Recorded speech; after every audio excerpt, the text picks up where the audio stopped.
Hello dear students, welcome to the gateway classes. My name is Gulshan Kumar और मैं आपको पढ़ा रहा हूं इंजीनियरिंग मैथमेटिक्स। इंजीनियरिंग मैथमेटिक्स में हमारी यूनिट चल रही है application of partial differential equation and Fourier transform. और जैसा कि आप जानते हैं कि इस यूनिट के अंदर आपको दो चैप्टर पढ़ने हैं, जिसमें से पहला चैप्टर है application of partial differential equation.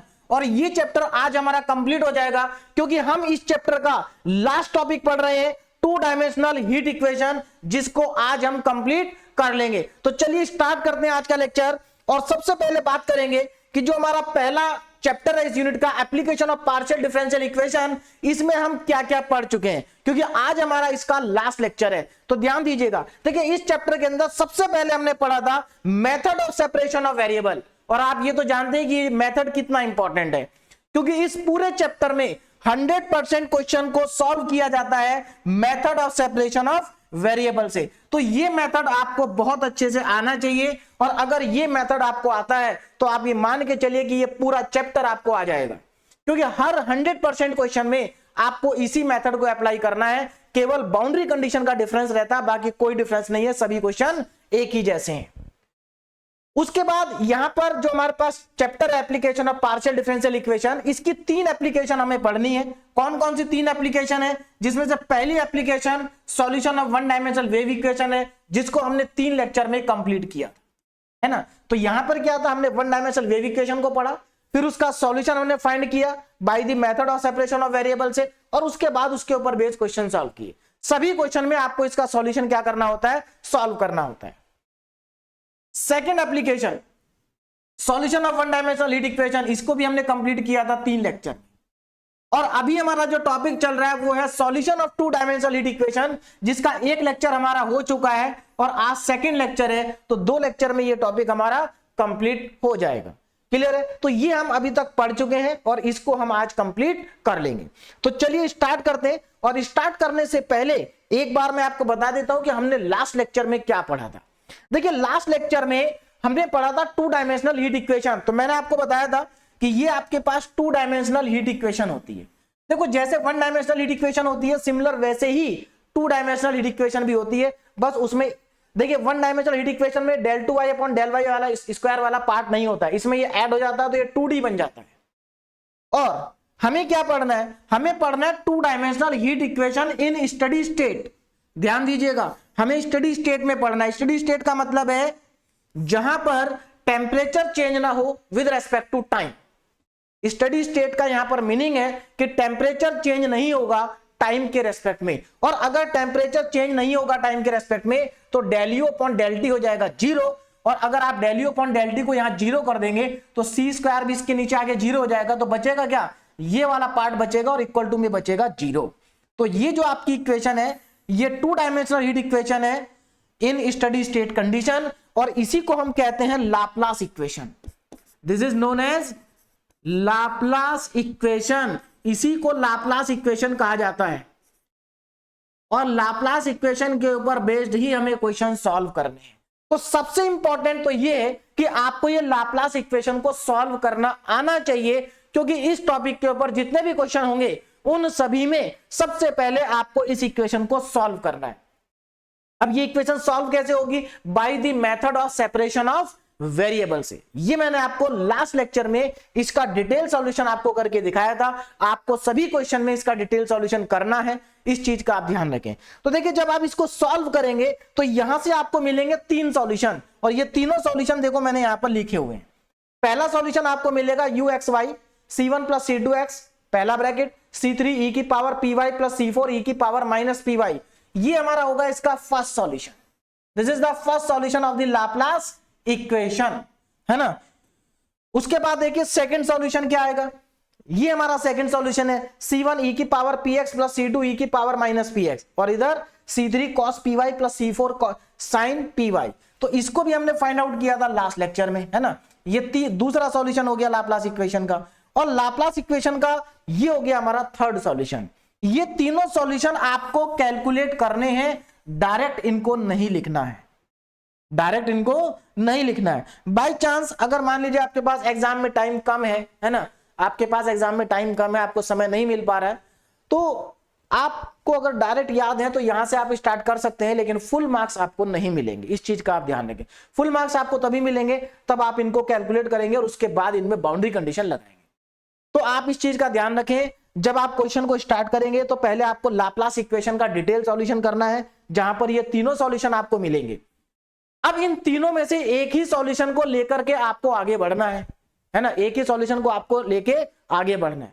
अब देखो वन डायमेंशनल वेव इक्वेशन में जो सॉल्यूशन पीरियोडिक होता था उसको लेके हम आगे बढ़ते थे, है ना। वन डायमेंशनल हीट इक्वेशन में जहां पर टाइम के साथ टेम्परेचर डिक्रीज हो रहा होता था, या जिस सॉल्यूशन में टाइम के साथ टेम्परेचर डिक्रीज होता था उसको लेकर के हम आगे जाते थे।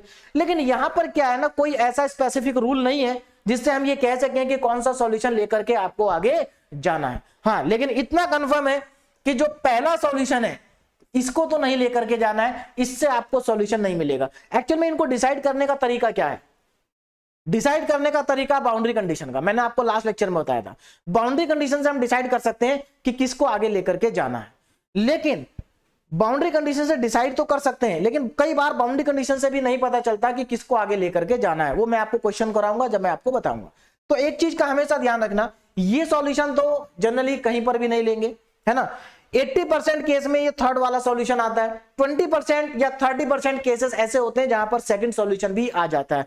तो इसको करने का तरीका क्या है, देखिए आप सबसे पहले लास्ट वाले सॉल्यूशन को कंसीडर करिए, तो 80% चांस है कि आपको उसी से आंसर मिल जाएगा। अगर बाई चांस आपने ये सॉल्यूशन कंसीडर किया और इस सॉल्यूशन से आपको कांस्टेंट की वैल्यू आप कैलकुलेट नहीं कर पा रहे हैं, वो आपको समझ में आ जाएगा कि कांस्टेंट की वैल्यू कैलकुलेट नहीं हो रही है, तो आप क्या करेंगे, उसको वहीं पर छोड़ देंगे और उसके बाद फिर इस सॉल्यूशन को कंसीडर करेंगे। यहां से अगर नहीं मिला आपको तो यहां से 100% आपको मिल जाएगा। तो अब हम क्वेश्चन सॉल्व करते हैं। चलिए, तो ये तीन सॉल्यूशन हमारे पास हैं, इन तीनों को आप ध्यान रखें। और ये मेरे यहां पर हमारे पास इक्वेशन नंबर होती है 5, ये इक्वेशन नंबर 6 और ये इक्वेशन नंबर 7। जब हम लाप्लास इक्वेशन को सॉल्व करते हैं तो वहां पर 4 इक्वेशन पहले ही आ चुकी होती है, ये 5th इक्वेशन होती है, 6th होती है और ये 7th होती है, और उसके बाद हम क्वेश्चन स्टार्ट करते हैं। तो हमारे पास देखो पहला क्वेश्चन आ गया। अब मैं यहां पर लाप्लास इक्वेशन का सॉल्यूशन नहीं करूंगा, मैं सॉल्यूशन को डायरेक्ट यूज करूंगा।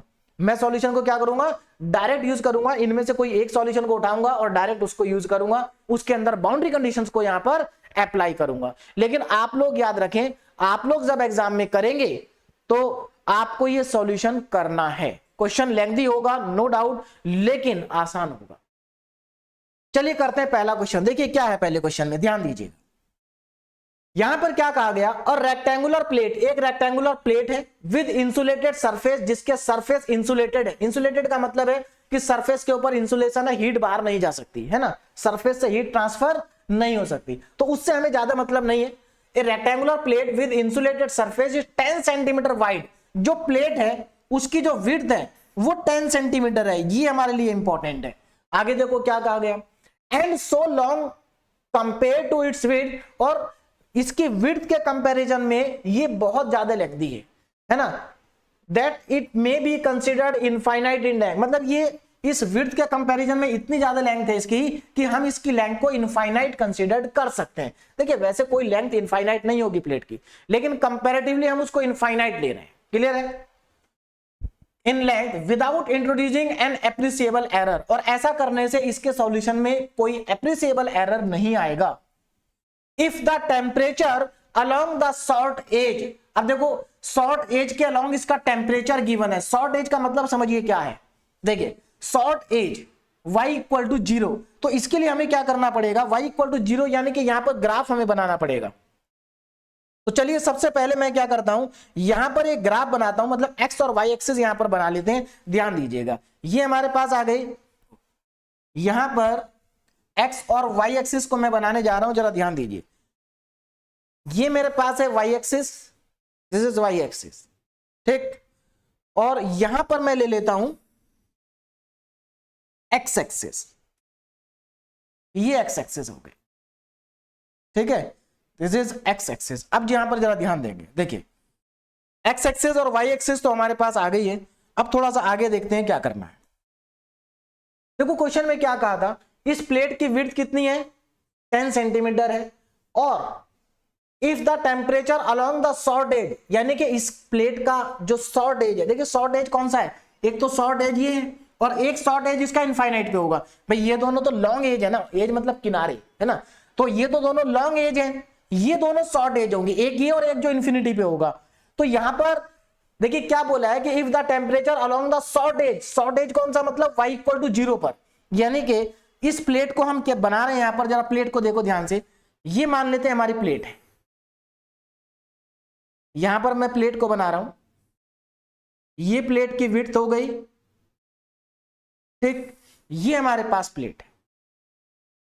अब इसमें आपको क्लियरली दिखाई दे रहा होगा कि कौन सा एज लॉन्ग है और कौन सा एज शॉर्ट है।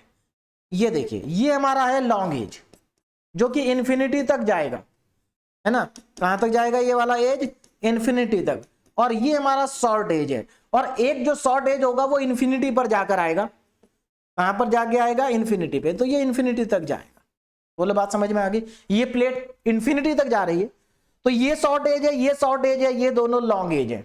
इन्होंने क्या कहा कि if the temperature along the short edge मतलब y इक्वल टू 0, यानी कि ये वाला जो एंड है, इस एंड के अलोंग इस प्लेट का जो टेम्परेचर है वो इन्होंने दिया हुआ है, यहां पर ये टेम्परेचर गिवन है at y equal to 0, y equal to 0 पर ये टेम्परेचर गिवन है। आगे देखो क्या बोला, and the two long edges, और इसके जो दो लॉन्ग एज है कहां कहां पर है, एक x इक्वल टू 0 पर है और एक x इक्वल टू 10 पर। देखो ध्यान देना जरा, हमने इस प्लेट को ऐसे रखा है, मतलब x एक्सिस के ऊपर रखा है और y एक्सिस के डायरेक्शन में रखा है। प्लेट का जो एक एज है उसको हमने y एक्सिस के ऊपर रखा है, तो इसका मतलब प्लेट का ये वाला जो एज है इसकी इक्वेशन क्या हो जाएगी, तो लाइन हो गई ना, इसकी इक्वेशन क्या बनेगी, x इक्वल टू 0। देखो ये सब आपको मालूम होगा कि जो y एक्सिस होती है, y एक्सिस की लाइन होती है x इक्वल टू 0 और x एक्सिस की लाइन होती है y इक्वल टू 0, ये तो सबको मालूम है। अगर मैं आपसे पूछूं कि x एक्सिस की इक्वेशन बताओ, तो x एक्सिस की इक्वेशन क्या होगी, y इक्वल टू 0, और y एक्सिस की इक्वेशन क्या होगी, x इक्वल टू 0। तो वही इन्होंने बोला है कि and the two long edges, x equal to 0, एक लॉन्ग एज ये रहा x इक्वल टू 0 पे, और दूसरा लॉन्ग एज ये रहा x इक्वल टू 10 पर। तो ये वाला तो हमारा x इक्वल टू 0 होगा और ये होगा x इक्वल टू 10। तो मेरे ख्याल से ये बात आपको क्लियरली समझ में आ गई होगी, है ना, x इक्वल टू 0 और x इक्वल टू 10। तो x equal to 0, x equal to 10 as well as other short edge. देखो अदर शॉर्ट एज कहां होगा, इन्फिनिटी पे, are kept at 0 degree Celsius. मतलब इसका मतलब ये है, क्वेश्चन में ये कहना चाहता है हमें क्वेश्चन कि इसका जो ये वाला लॉन्ग एज है और ये वाला लॉन्ग एज है और इसका जो इन्फिनिटी पे शॉर्ट एज है, इन तीनों सरफेस का टेम्परेचर 0 डिग्री सेल्सियस है। तीनों एज का टेम्परेचर क्या है, 0 डिग्री सेल्सियस है, और जो बॉटम वाला एज है उसका टेम्परेचर यहां पर दिया गया है। यहां पर U टेम्परेचर को रिप्रेजेंट कर रहा है क्योंकि यहां पर T टाइम को रिप्रेजेंट करता है और U टेम्परेचर को रिप्रेजेंट करता है। तो अब जरा ध्यान दीजिए करना क्या है, इतना तो हमें समझ में आ गया कि यहां पर बात प्लेट की हो रही है, तो 2 डायमेंशनल हीट इक्वेशन है इन स्टडी स्टेट कंडीशन। तो यहां पर सबसे पहले आपको लाप्लास इक्वेशन का सॉल्यूशन करना पड़ेगा, क्योंकि लाप्लास इक्वेशन को जब आप सॉल्व करेंगे तब आपको U की वैल्यू मिलेगी, और जो U की वैल्यू आपको मिलेगी उसमें आप लगाएंगे बाउंड्री कंडीशन। तो अब जरा ध्यान दीजिए प्रॉपर तरीके से आप इस क्वेश्चन को कैसे करेंगे। देखिए कुछ भी चेंज नहीं होगा, जैसे हमने लास्ट लेक्चर में क्वेश्चन सॉल्व किए थे वैसे ही हम यहां पर भी करने जा रहे हैं, कोई अंतर आपको क्वेश्चन में देखने को नहीं मिलेगा। देखिए सबसे पहले क्या करेंगे, now let u x, y be the steady state temperature. हमने मान लिया कि u जो है ये क्या है, स्टडी स्टेट टेम्परेचर है ना, steady state temperature. Let u x, y be the steady state temperature given by Laplace equation. ये टेम्परेचर आपको कहां से मिलेगा, ये टेम्परेचर आपको मिलेगा लाप्लास इक्वेशन से, ये टेम्परेचर आपको मिलेगा लाप्लास इक्वेशन से। जब आप लाप्लास इक्वेशन को क्या करेंगे, सॉल्व करेंगे, और लाप्लास इक्वेशन क्या है, del 2u upon del x square is equal to plus del 2u upon del y square is equal to 0। This is the Laplace equation, और जिसको आप कहेंगे इक्वेशन नंबर 1। तो इस इक्वेशंस को सॉल्व करके आपको ये टेम्परेचर मिलेगा। तो तो पहले आपको इस इक्वेशन को सॉल्व करना पड़ेगा, तब आपको ये टेम्परेचर मिलेगा। और इस इक्वेशन को जब आप सॉल्व करेंगे तो कैसे सॉल्व करेंगे, जरा ध्यान दीजिए। अंडर द बाउंड्री कंडीशन, और इस इक्वेशन को जब आप सॉल्व करेंगे तो उसमें बाउंड्री कंडीशंस को अप्लाई करेंगे, है ना। यानी कि इस इक्वेशन का जो सॉल्यूशन होगा वो uxy होगा, और uxy क्या है, steady state temperature given by the Laplace equation under the boundary condition. यानी कि जब आप इस इक्वेशन को सॉल्व करेंगे आपको u की वैल्यू मिलेगी, उसमें आपको बाउंड्री कंडीशन लगानी पड़ेगी। अब बाउंड्री कंडीशन को मैं नेक्स्ट स्लाइड पे लिखने जा रहा हूं, जरा ध्यान दीजिएगा। देखो यहां पर बाउंड्री कंडीशंस क्या होंगी, इस प्लेट के चारों एजेस का जो टेम्परेचर होता है वही बाउंड्री कंडीशन होती है। यहां पर 4 एज है, चारों एज का टेम्परेचर ही बाउंड्री कंडीशन होगी। तो मैं यहां पर 1 बाय 1 लिखना शुरू करता हूं। देखिए सबसे पहले हम कौन सी बाउंड्री कंडीशन लिखें, ध्यान दीजिएगा। यू देखिए सबसे पहले आप वो बाउंड्री कंडीशन लिखिए जहां पर आपको 0 ज्यादा देखने को मिलते हैं। देखो अब जरा ध्यान देना, यहां पर x की वैल्यू भी 0 है और यहां पर टेम्परेचर की वैल्यू भी 0 है। तो सबसे पहले मैं इस वाले एज की बाउंड्री कंडीशन लिखूंगा। इसका मतलब x 0 है तो 0, y इक्वल टू 0 हो जाएगा। देखो इसका मतलब क्या है, इसका मतलब ये है कि x इक्वल टू 0 पर टेम्परेचर भी 0 है। तो देखो यहां पर भी तो वही था, x इक्वल टू 0 पर टेम्परेचर क्या है, 0 है। तो ये हमारी होगी बाउंड्री कंडीशन 1। बाउंड्री कंडीशन 1 इसको मैंने कह दिया BC1 मतलब बाउंड्री कंडीशन 1। आगे चलते हैं, दूसरी बाउंड्री कंडीशन लिखते हैं ये वाली, क्योंकि यहां पर जब आप x को 10 रखेंगे तो यहां पर भी आपको टेम्परेचर क्या मिलेगा, 0 मिलेगा। तो इसका मतलब u 10, y is equal to 0, और ये हो जाएगी बाउंड्री कंडीशन 2। अच्छा बाउंड्री कंडीशन 3 कौन सी लिखें, देखो इसको नहीं लिखेंगे 3, पहले इंफिनिटी वाली लिखते हैं 3। तो देखो यहां पर क्या होगा, इंफिनिटी यानी कि x कॉमा इंफिनिटी। अब जरा ध्यान देना, x कॉमा इंफिनिटी, इंफिनिटी पे टेम्परेचर कितना है, 0 डिग्री है। तो ये हमारी होगी थर्ड बाउंड्री कंडीशन। कौन सी boundary condition, third boundary condition. अब इस थर्ड बाउंड्री कंडीशन को हम एक तरीके से और भी लिख सकते हैं। देखिए वो तरीका क्या है मैं आपको बताता हूं। अभी तो मैंने लिखा ux comma infinity equal to 0, लेकिन इसी को हम ऐसे भी लिख सकते हैं। देखो ध्यान देना जरा, यहां पर इस बाउंड्री कंडीशन को मैं ऐसे लिख सकता हूं, in the form of limit. Book में आपको इस तरह से लिखा हुआ मिलेगा इसलिए मैं आपको बता रहा हूं, नहीं तो नहीं भी लिखेंगे कोई फर्क नहीं पड़ता है। लिमिट ux कॉमा y और y tends to infinity equal to 0। देखो एक ही तो बात है भाई, यहां पर हम पहले लिख रहे थे x comma infinity equal to 0, यहां पर हमने क्या करा, ux कॉमा y लिखा और y को टेंड्स करा दिया इंफिनिटी पे। तो जब आप लिमिट लगाएंगे तो यहां पे इंफिनिटी आ जाएगा और इक्वल टू में 0। तो इसमें कोई अंतर नहीं है, आप ऐसे लिखें या ऐसे लिखें, बात एक ही है ना। चलिए अब यहां पर जरा ध्यान दीजिए, तो हमारे पास कितनी बाउंड्री कंडीशन आ गई, ये बाउंड्री कंडीशन 1 हो गई थी, ये बाउंड्री कंडीशन 2 हो गई, ये बाउंड्री कंडीशन 3 हो गई। अब एक बाउंड्री कंडीशन और बच गई, क्योंकि प्लेट के 4 एजेस होते हैं तो 4 ही बाउंड्री कंडीशन आपको यहां देखने को मिलेंगी।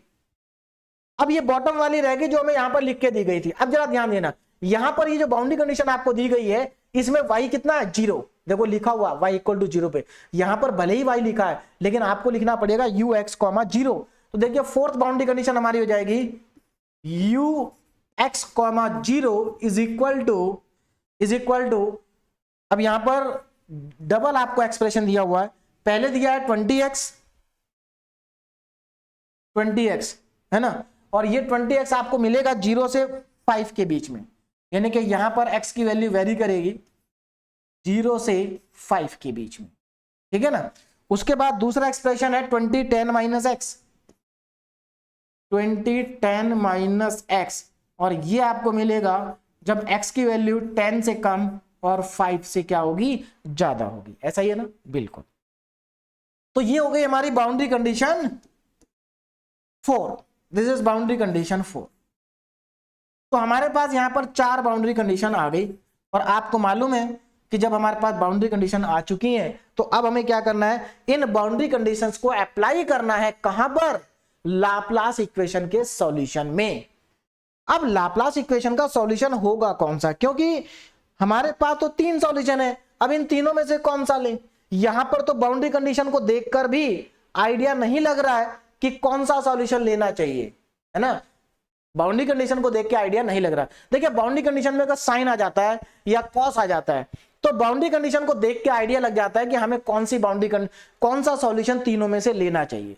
तो यहां पर क्योंकि हमें नहीं पता चल रहा है कि कौन सा सॉल्यूशन लेना चाहिए, तो अब मैंने जो आपको तरीका बताया, जब आपको पता ना चले तो आप स्टार्ट करेंगे सॉल्यूशन नंबर 7 से। कहां से स्टार्ट करेंगे? सॉल्यूशन नंबर 7 से स्टार्ट करेंगे। अगर यहां से मिलता है तो ठीक, नहीं तो उसके बाद आप सॉल्यूशन नंबर 6 लेंगे, यहां से 100% मिल जाएगा। वैसे तो आपको यहीं से मिल जाएगा 80% केसेस में। तो चलिए स्टार्ट करते हैं। तो आप जरा ध्यान देना, ये बाउंड्री कंडीशन लिखने के बाद आपको लाप्लास इक्वेशन का सॉल्यूशन करना है by the method of separation of variable से। मैं नहीं कर रहा हूं, मैं डायरेक्ट क्या करूंगा, सॉल्यूशन को लिखूंगा। तो अब यहां पर जरा ध्यान दीजिए। तो बाउंड्री कंडीशन हमारे पास आ चुकी। अब यहां देखिए, now solution of Laplace equation 1, solution of, मैं यहां पर पूरा नहीं लिख रहा हूं, मैं सिर्फ इक्वेशन लिख देता हूं, है ना। Solution of equation 1। अब देखिए मैं यहां पर इक्वेशन 1 का सॉल्यूशन लिखने जा रहा हूं, इसका सॉल्यूशन। तो यहां पर इसका सॉल्यूशन लिखेंगे, तो यहां पर देखिए इसका सॉल्यूशन क्या है। तो मैं तो डायरेक्ट लिख रहा हूं, देखिए डायरेक्ट लिख रहा हूं, क्या होगा, ux, y is equal to c1 cos px plus c2 sin px, पहला ब्रैकेट। दूसरे ब्रैकेट में आएगा c3 e की पावर में py प्लस c4 e की पावर में py। ये सेकंड सॉल्यूशन, ठीक है ना। ये हमारा क्या आ गया, second solution, sorry first solution आ गया, जिसको हमने इस वाले सॉल्यूशन को एज्यूम कर लिया। c1 cos px, c2 sin px, c3 e की पावर py, c4 e की पावर में माइनस py, इसको मैंने यहां पर कंसीडर्ड कर लिया। अब आगे देखें, और इसको कंसीडर कर लिया। ये हमारी कौन सी इक्वेशन है, ये हमारी इक्वेशन नंबर 7, ठीक है। चलिए अब देखिए आगे क्या करें ना, अप्लाई बाउंड्री कंडीशन 1। अब मैं क्या करूंगा, इसके अंदर बाउंड्री कंडीशन 1 को अप्लाई करूंगा। देखिए बाउंड्री कंडीशन 1 क्या कहती है कि जब x 0 है तो u भी 0 है। देखिए when x equal to 0, u equal to 0, तो आप क्या करेंगे, इसमें जहां जहां x दिख रहा है वहां 0 पुट करो और u को भी 0 पुट कर दो। तो इसका मतलब लेफ्ट में आएगा 0 इज इक्वल टू, राइट में देखो यहां पर ये साइन 0 0 बन जाएगा, कॉस 0 1 बन जाएगा, c1 बचेगा, c1। दूसरा ब्रैकेट एज इट इज रहेगा, c3 e की पावर में py प्लस c4 e की पावर में माइनस का py। और अब आप अच्छे से जानते हैं कि एक फैक्टर तो c1 है और दूसरा फैक्टर ये है, दोनों का प्रोडक्ट 0 है। दोनों का प्रोडक्ट 0 होने का मतलब है कि दोनों में से कम एक तो 100% 0 होगा ही। तो कौन 0 होना चाहिए, देखो ये तो 0 नहीं हो सकता, क्योंकि अगर ये 0 हो गया तो सॉल्यूशन 0 हो जाएगा, जो 0 नहीं है। तो c1 0 हो गया, इसका मतलब क्या हुआ, this implies that c1 equal to में 0। तो आपको c1 की वैल्यू मिल गई, अपने सॉल्यूशन को अपडेट कर दें। तो अपडेटेड सॉल्यूशन, अब मैं लिखने जा रहा हूं अपडेटेड सॉल्यूशन। देखिए कांस्टेंट की वैल्यू निकालते जाए, अपने सॉल्यूशन में पुट करते जाए और सॉल्यूशन को अपडेट करते जाए। तो यहां पर जब आप c1 की जगह 0 पुट करोगे तो ये वाली टर्म खत्म हो जाएगी, c2 sin px बचेगा। तो हमारे पास क्या बचेगा, ux, y equal to is equal to c2 sin px और दूसरे ब्रैकेट में आएगा c3 e की पावर में py प्लस c4 e की पावर में माइनस py, है ना। ये सॉल्यूशन हमारा क्या हो गया, अपडेट हो गया। इसको हमने 0 पुट करा, सॉल्यूशन हो गया अपडेट, और इसको मैं कह देता हूं इक्वेशन नंबर 8। अब क्या करें, अगेन अप्लाई बाउंड्री कंडीशन 2। अब यहां पर बाउंड्री कंडीशन 2 लगाएंगे। देखिए बाउंड्री कंडीशन को बहुत ध्यान से लिखेंगे। अगर आप ये जो लास्ट वाली बाउंड्री कंडीशन है, इसको अगर आप शुरू में ही लिख देंगे ना तो क्वेश्चन बहुत कॉम्प्लिकेटेड हो जाएगा। आप हमेशा ध्यान रखना, जहां पर आपको ज्यादा 0 दिखाई दे रहा हो, देखो यहां पर 2 0 दिख रहे थे, यहां भी 0 था, यहां भी 0 था, इसलिए मैंने x भी 0 था, u भी 0 था, इसीलिए मैंने इसको 1 माना। इसमें मुझे एक कांस्टेंट नंबर दिख रहा है, एक 0 दिख रहा है, इसलिए मैंने इसको 2 मान लिया। इसमें क्या था, इन्फिनिटी दिखाई दे रहा था, इसलिए मैंने इसको 3 मान लिया, क्योंकि 0 तो इसमें भी है ना, इन्फिनिटी और 0 है। अब इसमें क्या था, इसमें y 0 था और इधर बड़ा सा एक्सप्रेशन था, इसलिए मैंने इसको लास्ट में रखा। शुरू में हमेशा वो बाउंड्री कंडीशन लगाएं जो आसान हो। चलिए, अप्लाई बाउंड्री कंडीशन 1 नहीं, बाउंड्री कंडीशन 2। 1 तो हम अप्लाई कर चुके, 2 देखिए अब जरा कहां पर है 2 बाउंड्री कंडीशन, ये रही।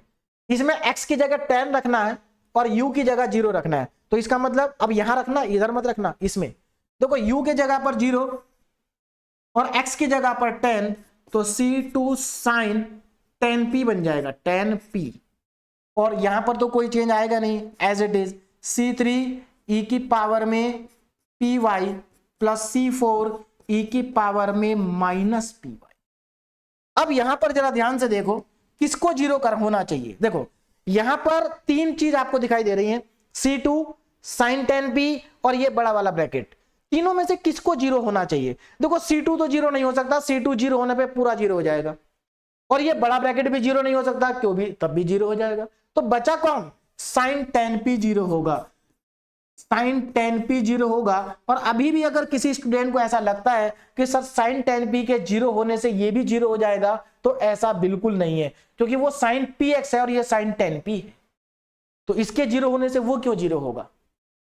तो इसका मतलब sin 10p 0 होगा, और sin आपको मालूम है 0 कब होता है, sin 0 होता है n पाई पे। इसका मतलब sin 10p equal to sin n pi, 0 की जगह n पाई लिख दिया ना, क्योंकि sin 0 कब होता है, n पाई पे होता है। अब यहां से sin खत्म हो जाएगा, बचेगा क्या, 10p इक्वल टू n पाई। देखिए बहुत सारे स्टूडेंट क्या करते हैं ना, जैसे मैंने बोला कि sin से sin खत्म हो जाएगा, तो कई बार स्टूडेंट क्या करते हैं, ऐसे काट देते हैं, जो कि मैथमेटिक्स में बिल्कुल गलत है। इसको ऐसे नहीं शो करना है आपको। एक्चुअल में यहाँ साइन से साइन को आपको कैंसिल नहीं करना है। बात समझ में आ रही, साइन से साइन रिमूव हो जाता है, वो इनवर्स होने के बाद रिमूव होता है, तो आप कैंसिल आउट नहीं करेंगे, कैंसिल नहीं होता है। एक्चुअल में ये साइन उधर जाएगा, पहले इनवर्स बनेगा और इनवर्स की प्रॉपर्टी से फिर ये 1 बनेगा, तो हम यहाँ डायरेक्ट यूज करते हैं। इसका मतलब ये नहीं कि आप काट देंगे दोनों को। चलिए, P is equal to n pi upon में 10, ये आगे P की वैल्यू, और जैसे ही आपको P की वैल्यू मिलती है आप अपने सॉल्यूशन को कर दें अपडेट। तो अपडेटेड सॉल्यूशन देखिए क्या होगा, अपडेटेड सॉल्यूशन, अपडेटेड सॉल्यूशन। तो मैं यहां पर लिखने जा रहा हूं अपडेटेड सॉल्यूशन, जरा ध्यान दीजिए। तो अपडेटेड सॉल्यूशन कहां पर पुट कर, कहां से आएगा, यहां से। यहां पर क्या करो, P की जगह आप पुट कर दो n पाई बाई 10, तो C2 u x comma Y is equal to C2 sine n pi by 10 x, है ना, px था ना, हाँ px था, तो ये हो गया। ठीक है, आगे चलते हैं। ब्रैकेट C3 e की पावर में n पाई y अपॉन में 10 प्लस C4 e की पावर में माइनस का n पाई y अपॉन में 10। ये हमारा अपडेटेड सॉल्यूशन आ गया, जिसको मैं बोल देता हूं equation number 9। This is the equation number 9। अब आगे चलते हैं। अब क्या करें, 2 बाउंड्री कंडीशन तो लगा चुके, अब लगाते हैं 3rd boundary condition. Now apply boundary condition 3, apply boundary condition 3। ध्यान दीजिएगा, तो जब आप 3rd बाउंड्री कंडीशन लगाएंगे, तो 3rd बाउंड्री कंडीशन क्या है, 3rd बाउंड्री कंडीशन, हाँ ये यहां पर क्या है, u 0 है, लेकिन कब, जब y इंफिनिटी है, तो दोनों तरफ लिमिट ले लेते हैं और y को इंफिनिटी तक टेंड्स करा देते हैं। देखिए, तो मैं यहां पर क्या करता हूं, लिमिट, ध्यान दीजिएगा, limit y tends to infinity u x comma y is equal to limit, पहले मैंने दोनों तरफ लिमिट ले लिया, limit y tends to infinity C2 sine n pi x upon में 10 C3 e की पावर में n पाई y अपॉन में 10 प्लस C4 e की पावर में minus n pi y upon में 10। दिस इज द हाँ लिमिट अप्लाई करिए, अभी अपडेटेड सॉल्यूशन नहीं है। देखिए अब इसके आगे देखें,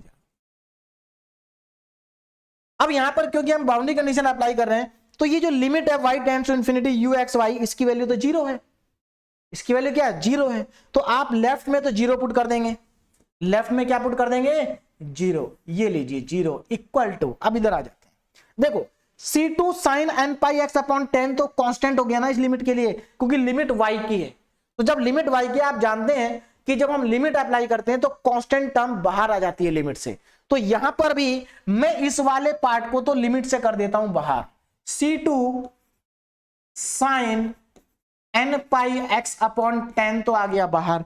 अब लिमिट कहां लगेगी, लिमिट लगेगी इसमें और इसमें, अब इन दोनों में चाहे तो आप लिमिट एक साथ लगा दो या दोनों में लिमिट अलग अलग लगा दो, क्योंकि आपको मालूम है कि अगर जब आप लिमिट अप्लाई करते हैं दो प्लस वाली टर्म में तो आप लिमिट दोनों में अलग अलग भी लगा सकते हैं और एक साथ भी लगा सकते हैं, तो मैं दोनों में अलग अलग ही लगा देता हूं। देखिए जरा पहली वाली टर्म में लिमिट लगाएंगे, limit y tends to infinity C3 e की पावर में n पाई y अपॉन में 10, यही आएगा ठीक, प्लस फिर से लिमिट लगाते हैं और y को टेंड्स कराते हैं इंफिनिटी पे C4 e की पावर में minus n pi y upon में 10। तो यहां तक मेरे ख्याल से सभी स्टूडेंट को समझ में आ गया होगा। अब इसके आगे देखिए, अब यहां पर इंपॉर्टेंट कंक्लूजन है, उसको जरा मैं आपको समझा देता हूं कैसे। देखो कौन जीरो होगा यहां, भाई C2 जीरो हो नहीं सकता, क्योंकि C2 के जीरो होने पे पूरा सॉल्यूशन जीरो हो जाता है, तो इसकी बात खत्म हो गई। Sign n pi x upon 10 zero नहीं हो सकता, क्योंकि इसके जीरो होने पे भी पूरा सॉल्यूशन जीरो हो जाता है। तो इसका मतलब ये जो ब्रैकेट में लिखी गई क्वांटिटी है, क्या ये ब्रैकेट में लिखी गई क्वांटिटी जीरो होगी? तो अगर ये पूरी क्वांटिटी को मैं जीरो कर दूं तब भी मुझे कुछ नहीं मिल रहा। अब जरा यहां पर ध्यान से समझिए, देखो इसमें अगर आप इसमें लिमिट लगाते हैं तो यहां पर अगर आप लिमिट लगाते हैं, देखो यहां पर अगर आप लिमिट लगाते हैं इसमें तो ये आ जाएगा C3 e की पावर में n pi upon 10 into infinity, यानी कि e की पावर इंफिनिटी बन जाएगा। कुल मिला के ये वैल्यू इंफिनिटी आ जाएगी, यानी कि ये वाला पार्ट इंफिनिटी आ रहा है, ठीक है ना। इस वाले पार्ट में लिमिट लगाओ, अगर आप इसमें लिमिट लगाएंगे तो C4 और e की पावर में माइनस इंफिनिटी बन जाएगा, क्योंकि सीधी सी बात है जब y की जगह इंफिनिटी रखोगे तो ये पूरा इंफिनिटी बन जाएगा, और e की पावर इंफिनिटी होता है जीरो, इसका मतलब ये टर्म जीरो। तो यहां पर अगर आप ध्यान दें तो ये टर्म जीरो लिखी हुई है, तो पहले एक काम करो उसको जीरो ही कर देते हैं, तो हमारे पास सिंप्लीफाई होकर क्या आ जाएगा, zero is equal to C2 sine n pi x upon में 10, और ये बचेगा हमारे पास में limit y tends to infinity C3 e की पावर में n पाई y अपॉन में 10, इतना पार्ट बचा। अब यहां पर जरा ध्यान देना, C2 जीरो हो नहीं सकता, साइन जीरो हो नहीं सकता, e की पावर इंफिनिटी बन जाएगा तो ये इंफिनिटी बनेगा, तो ये जीरो होने का यहां पर केवल एक ही चांस है कि अगर ये C3 ही जीरो हो जाए तो ये पूरी टर्म जीरो बन जाएगी और हमारा जीरो आ जाएगा। तो इसका मतलब ये हुआ कि this implies that C3 equal to zero, यानी कि यहां पर C3 जीरो हो गया। और अगर C3 जीरो हो गया तो अब आप अपने सॉल्यूशन को कर देंगे अपडेट, तो यहां पर आप लिखेंगे अपडेटेड सॉल्यूशन, अपडेटेड सॉल्यूशन। तो देखिए अपडेटेड सॉल्यूशन क्या आएगा, C3 को जीरो पुट कर देंगे, तो इसके अंदर C3 को जीरो पुट कर दीजिए, तो आपके पास अपडेटेड सॉल्यूशन आ जाएगा ux, y is equal to C2 sine n pi x upon में 10, n पाई x अपॉन में 10, और C3 जीरो हो चुका है, C4 e की पावर में माइनस n पाई y और अपॉन में 10, ये हमारे पास आ गया अपडेटेड सॉल्यूशन। और अब हम इसको नेक्स्ट स्लाइड पे ले चलते हैं। देखिए यहां पर मैं C2 C4 को एक साथ लिख देता हूं, तो ux, y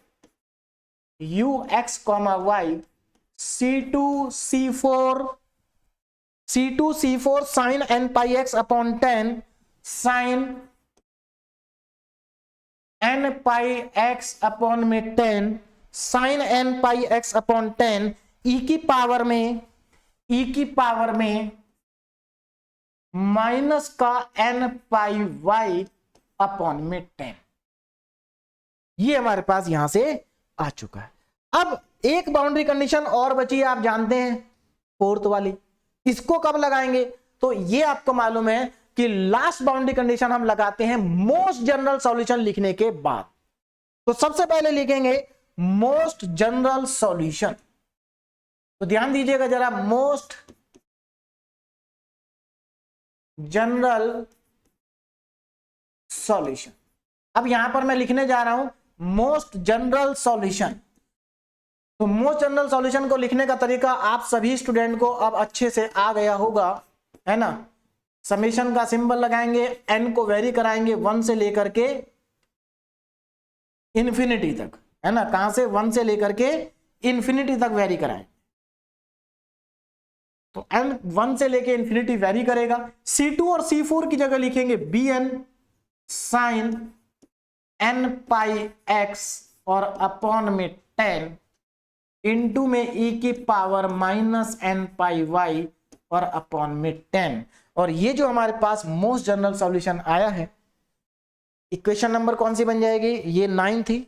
अपडेटेड सॉल्यूशन में ये इक्वेशन नंबर 10 है ना, और ये इक्वेशन नंबर 11 है, तो इसका नंबर हो गया 12। ठीक है ना। This is the most general solution, equation number 12। अब आगे चलते हैं। अब यहां पर लगाते हैं बाउंड्री कंडीशन 4। नाउ अप्लाई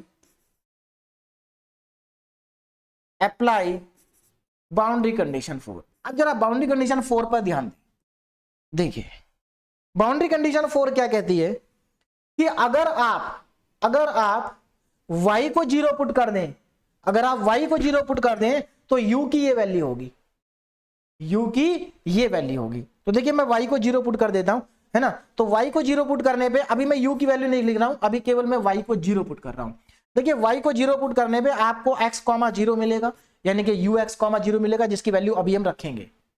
अभी मैं u लेके चल रहा हूं, ठीक है ना। और इधर क्या मिलेगा आपको? समेशन n की वैल्यू 1 से लेके इंफिनिटी तक जाएगी, bn sign n pi x और अपॉन में 10 मिलेगा। यही मिलेगा ना। चलिए अब देखिए, अब यहां से शुरू होता है हमारा हाफ रेंज साइन सीरीज। देखिए आप ध्यान दीजिएगा, क्योंकि लेफ्ट साइड में साइन तो आएगा नहीं, तो यहां पर बनेगी हाफ रेंज साइन सीरीज। क्योंकि देखिए अभी मैंने u को पुट नहीं करा, क्योंकि यहां पर u के 2 एक्सप्रेशन है, इसलिए मैं पुट नहीं कर रहा हूं। पहले हम इंटीग्रेशन लगाएंगे, उसके बाद पुट करेंगे। तो यहां पर क्योंकि साइन तो है नहीं, तो यहां पर राइट में साइन है, इधर साइन नहीं है, तो यहां पर बनेगी हाफ रेंज साइन सीरीज। तो यहां पर मैं लिखूंगा apply half range sine series को मैं बहुत बार बता चुका हूं, तो मेरे ख्याल से अब सभी स्टूडेंट को समझ में आ गया होगा कि हाफ रेंज साइन सीरीज कैसे लगाते हैं। Apply half range sine series. तो यहां पर मैं हाफ रेंज साइन सीरीज को अप्लाई करने जा रहा हूं।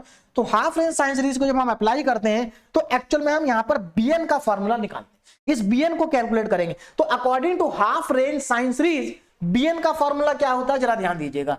तो हाफ रेंज साइन सीरीज के अकॉर्डिंग bn इक्वल टू हो जाता है, bn का फॉर्मूला 2/L इंटीग्रेशन 0 से L fx sign n pi x upon में L इंटू में dx। ये तो फॉर्मूला होता है हाफ रेंज साइन सीरीज के केस में bn का फॉर्मूला, bn को कैलकुलेट करने का फॉर्मूला। अब यहां पर सारी वैल्यू को पुट कर दीजिए। देखिए तो bn इज इक्वल टू, अब कंपैरिजन करो, L कितना है? n पाई x अपॉन में L, n pi x upon में L 10 है यहां पर, तो L की जगह रखेंगे 10, तो ये बनेगा 2/10 लिमिट 0 से 10 fx, ये होता है लेफ्ट में fx, यहां पर हम u यूज कर रहे हैं, वहां पर हम fx यूज करते थे, तो u x, 0 है ना। तो मैं यहां पर भी u ही लिख देता, u x, 0, ठीक है ना। एक्चुअल में जब हम हाफ रेंज सीरीज पढ़ा था हमने मैथमेटिक्स 2 में, तो वहां पर हम fx लेके चलते थे, लेकिन यहां पर u x, 0। एक्चुअल में जो लेफ्ट साइड होती है यही fx होता है। अब 0 से 10 u x, 0 sign n pi x upon में 10 n dx, ये बन गया हमारा फॉर्मूला। अब इसके बाद क्या करना है, इसको इंटीग्रेशन करना है। अब देखिए ये लिमिट 0 से 10 है और u हमने अभी तक क्यों नहीं पुट करा, अब मैं बताता हूं। देखिए जो u है उसके दो पार्ट हैं, ये 0 से 5 के बीच में तो 20x है और 5 से 10 के बीच में 20 इंटू 10 माइनस एक्स है। तो हमें अपने इंटीग्रेशन को दो पार्ट में ब्रेक करना पड़ेगा, है ना। देखिए डेफिनेट इंटीग्रेशन में कि प्रॉपर्टी का हम यूज करेंगे। आप लोगों ने डेफिनेट इंटीग्रेशन में ये प्रॉपर्टी बहुत ज्यादा पढ़ी है कि अगर इंटीग्रेशन a से c है तो हम इसको ब्रेक कर सकते हैं, है ना। आप इसको ब्रेक कर सकते हैं a से b में fx dx प्लस उसके बाद b से, अब आप जितने भी ब्रेक करना चाहें उतने ब्रेक कर सकते हैं। अगर आपको दो ही ब्रेक करने हैं तो b से c हो जाएगा fx dx। तो ये डेफिनेट इंटीग्रेशन की प्रॉपर्टी होती है, तो प्रॉपर्टी के अकॉर्डिंग हम इसको ब्रेक कर सकते हैं, है ना। तो मैं यहां पर डेफिनेट इंटीग्रेशन की प्रॉपर्टी को लगा करके इस इंटीग्रेशन को दो पार्ट में ब्रेक कर देता हूं। देखिए bn इज इक्वल टू, ये तो 1/5 बन जाएगा, 1/5। अब इसको मैं दो पार्ट में ब्रेक कर रहा हूं। देखिए पहला पार्ट 0 से 5 u x, 0 sign n pi x upon में 10 and dx plus second part 5 से 10 u x, 0 और sine n pi x upon में 10 dx। ये दो पार्ट में हो गया ब्रेक, दो पार्ट में क्या हो गया, ब्रेक हो गया। बोलो बात समझ में आई। अब हम यहां पर क्या करते हैं, देखिए 0 से 5 के बीच में u की वैल्यू कितनी है, 0 से 5 के बीच में u की वैल्यू है 20x और 5 से 10 के बीच में u की वैल्यू है 20 इंटू 10 माइनस x। तो इसको कर देते हैं सब्स्टिट्यूट। तो देखिए bn इज इक्वल टू, अब ये 1/5 इसके साथ भी जाएगा, 1/5 उसके साथ भी जाएगा, तो मैं दोनों के साथ में 1/5 लिख देता हूं। 0 से 5 u की जगह आ जाएगा 20x sign n pi x upon में 10 dx प्लस 1/5 5 से 10 और यहां पर आएगा कितना था वो 20x था, 20 10 माइनस एक्स, 20 और 10 minus x sign n pi x upon में 10 और dx। क्लियर है, यहां तक हमारे पास आ चुका। अब इसको मैं नेक्स्ट स्लाइड पे लेकर चलता हूं। देखिए कितना आएगा, bn इज इक्वल टू, ध्यान दीजिएगा, bn इज इक्वल टू,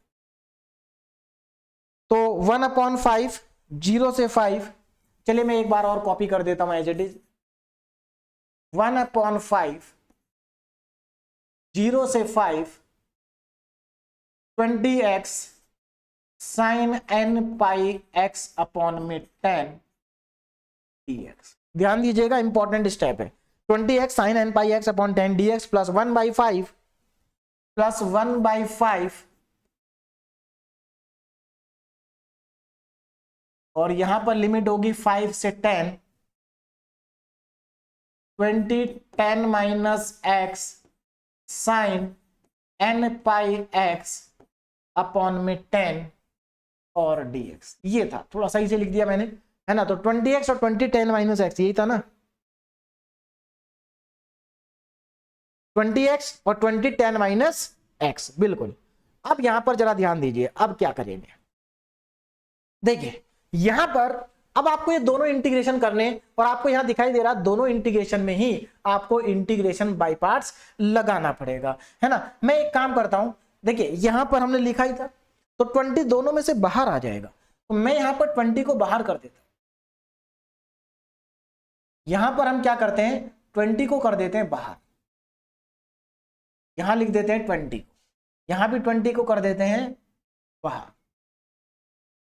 बोलो बात समझ में आ रही है, मैंने 20 को बाहर निकाल दिया। देखिए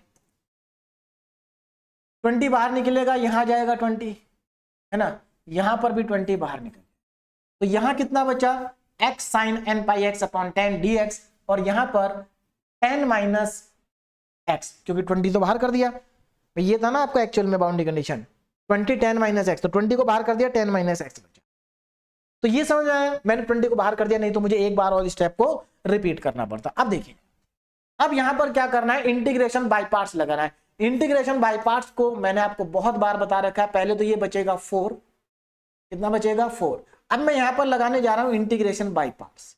देखिए फर्स्ट फंक्शन को ऐसे ही रखेंगे x, फर्स्ट फंक्शन को एज इट इज, दूसरे फंक्शन का इंटीग्रेशन करेंगे और ब्रैकेट में लिखेंगे। साइन का इंटीग्रेशन होता है, साइन का इंटीग्रेशन माइनस में cos n pi x upon में 10, ये इंटीग्रेशन हो गया। डिवाइडेड बाई, अब देखिए x का जो कोफिशिएंट है वो डिवाइड में आएगा, तो x का कोफिशिएंट है n पाई अपॉन में 10। देखिए पहला फंक्शन ऐसे ही, दूसरे का इंटीग्रेशन माइनस साइन आएगा, क्या आएगा? Minus sine. पहले फंक्शन का डिफरेंशिएशन देखिए, अब यहां देखना, ऊपर नहीं देखना, पहला x है, x का डिफरेंशिएशन 1 इंटू दूसरे का इंटीग्रेशन, दूसरा ये इसका इंटीग्रेशन करना है, तो देखो एक तो माइनस पहले से ही लगा, माइनस को ऐसे रहने दो, कॉस का हो जाएगा sign n pi x upon में 10 डिवाइडेड बाई, अब यहां पर इसको हम क्या कर देंगे? डिवाइड कर देंगे। देखिए तो divided by n pi upon में 10, लेकिन n पाई अपॉन 10 एक पहले से था, एक और आ गया, तो 2 बार हो जाएगा, यानी कि स्क्वायर बनेगा। तो पहले पार्ट का इंटीग्रेशन तो हमारा हो गया, और लिमिट लगेंगे इस पे, कहां से कहां तक? 0 से 5 तक। अब हम करते हैं सेकंड पार्ट का इंटीग्रेशन। पहले तो ये 4 बचेगा, 4 को मैंने लिख लिया बाहर। अब इसका integration, first function as it is लिखेंगे, दूसरे फंक्शन का ब्रैकेट करेंगे, इंटीग्रेशन करेंगे और ब्रैकेट में लिखेंगे minus cos n pi x upon में 10 और divided by n pi upon में 10। ना माइनस साइन लगाएंगे और इसका डिफरेंशिएशन करेंगे। 10 का डिफरेंशिएशन 0 और माइनस x का -1, तो यहां पर एक तो -1 आएगा। इसका इंटीग्रेशन करेंगे तो इसका इंटीग्रेशन आ जाएगा माइनस में sign n pi x upon में 10 और divided by n pi upon में 10 और इसका होल स्क्वायर, और लिमिट हो गई 5 से लेकर 10। ये थोड़ा सा स्टेप बड़ा है, ध्यान से करेंगे इसको। चलिए आगे, अब लिमिट लगाते हैं, upper limit minus lower limit, देखिए कितना आ जाए। तो ये 4 तो बाहर ही रखेंगे। देखिए जरा, यहां पर अपर लिमिट 5, यानी कि यहां पर 5 पुट करना है। देखो यहां तो 5 आएगा, यहां जब मैं 5 पुट करूंगा तो 5 पुट 10 2 टाइम्स कट जाएगा, तो n पाई बाई 2 बचेगा। तो ये हमारे पास आएगा 5। अच्छा 5 भी माइनस का आएगा क्योंकि यहां माइनस साइन है, तो माइनस का 5 cos n pi upon 2 divided by n pi upon में 10, ये बचा। ठीक है ना। आगे देखो, यहां पर लिमिट अब यहां पर लिमिट लगाओ, ये भी n पाई बाई 2 बचेगा और माइनस माइनस हो जाएगा प्लस, तो plus sign n pi by 2 divided by n pi upon 10 का होल स्क्वायर। ठीक है ना, ये अपर लिमिट लगा के आया। अगर आप लोअर लिमिट लगाएंगे तो देखो lower limit minus lower limit, ये भी 0 बन जाएगा, ये भी 0 बन जाएगा, तो लोअर लिमिट को लगाने की जरूरत नहीं है, 0 बन रहा है, खत्म। आगे वाले में चलते हैं, प्लस 4, ठीक है, थोड़ा सा नीचे लिख देता हूं, प्लस, देखिए तो इसको थोड़ा ध्यान रखना मिक्स ना हो जाए। चलिए अब यहां पर प्लस 4, देखो जरा, अब यहां पर अपर लिमिट लगाओ। अगर आप यहां पर 10 पुट करेंगे अपर लिमिट का, तो 10 माइनस 10 0 बनेगा, यानी कि पूरा का पूरा 0 बन जाएगा, कोई फायदा नहीं हुआ। यहां पर अगर आप 10 रखेंगे तो 10 से 10 कट जाएगा, साइन n पाई बचेगा। साइन n पाई सब जानते होंगे 0 होता है, तो ये भी 0 हो गया।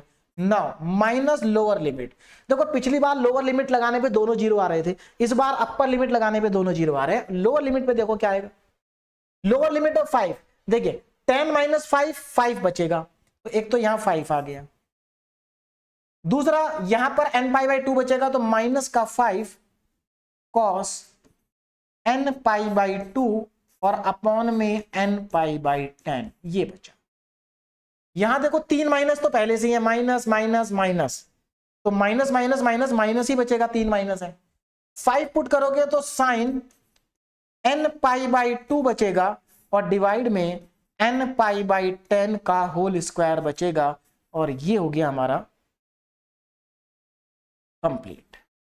अब इसको करना है सिंप्लीफाई। देखिए जरा, सिंप्लीफाई करने जा रहा हूं मैं यहां पर, तो सिंप्लीफाई करके इस बार लिख देता हूं ग्रीन कलर से।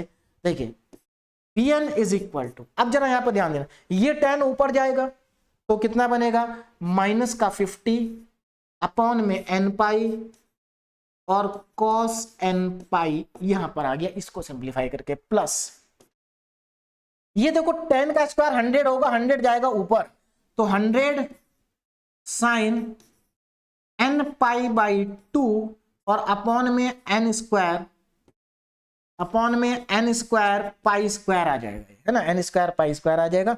तो ये वाला पार्ट भी सिंप्लीफाई हो गया।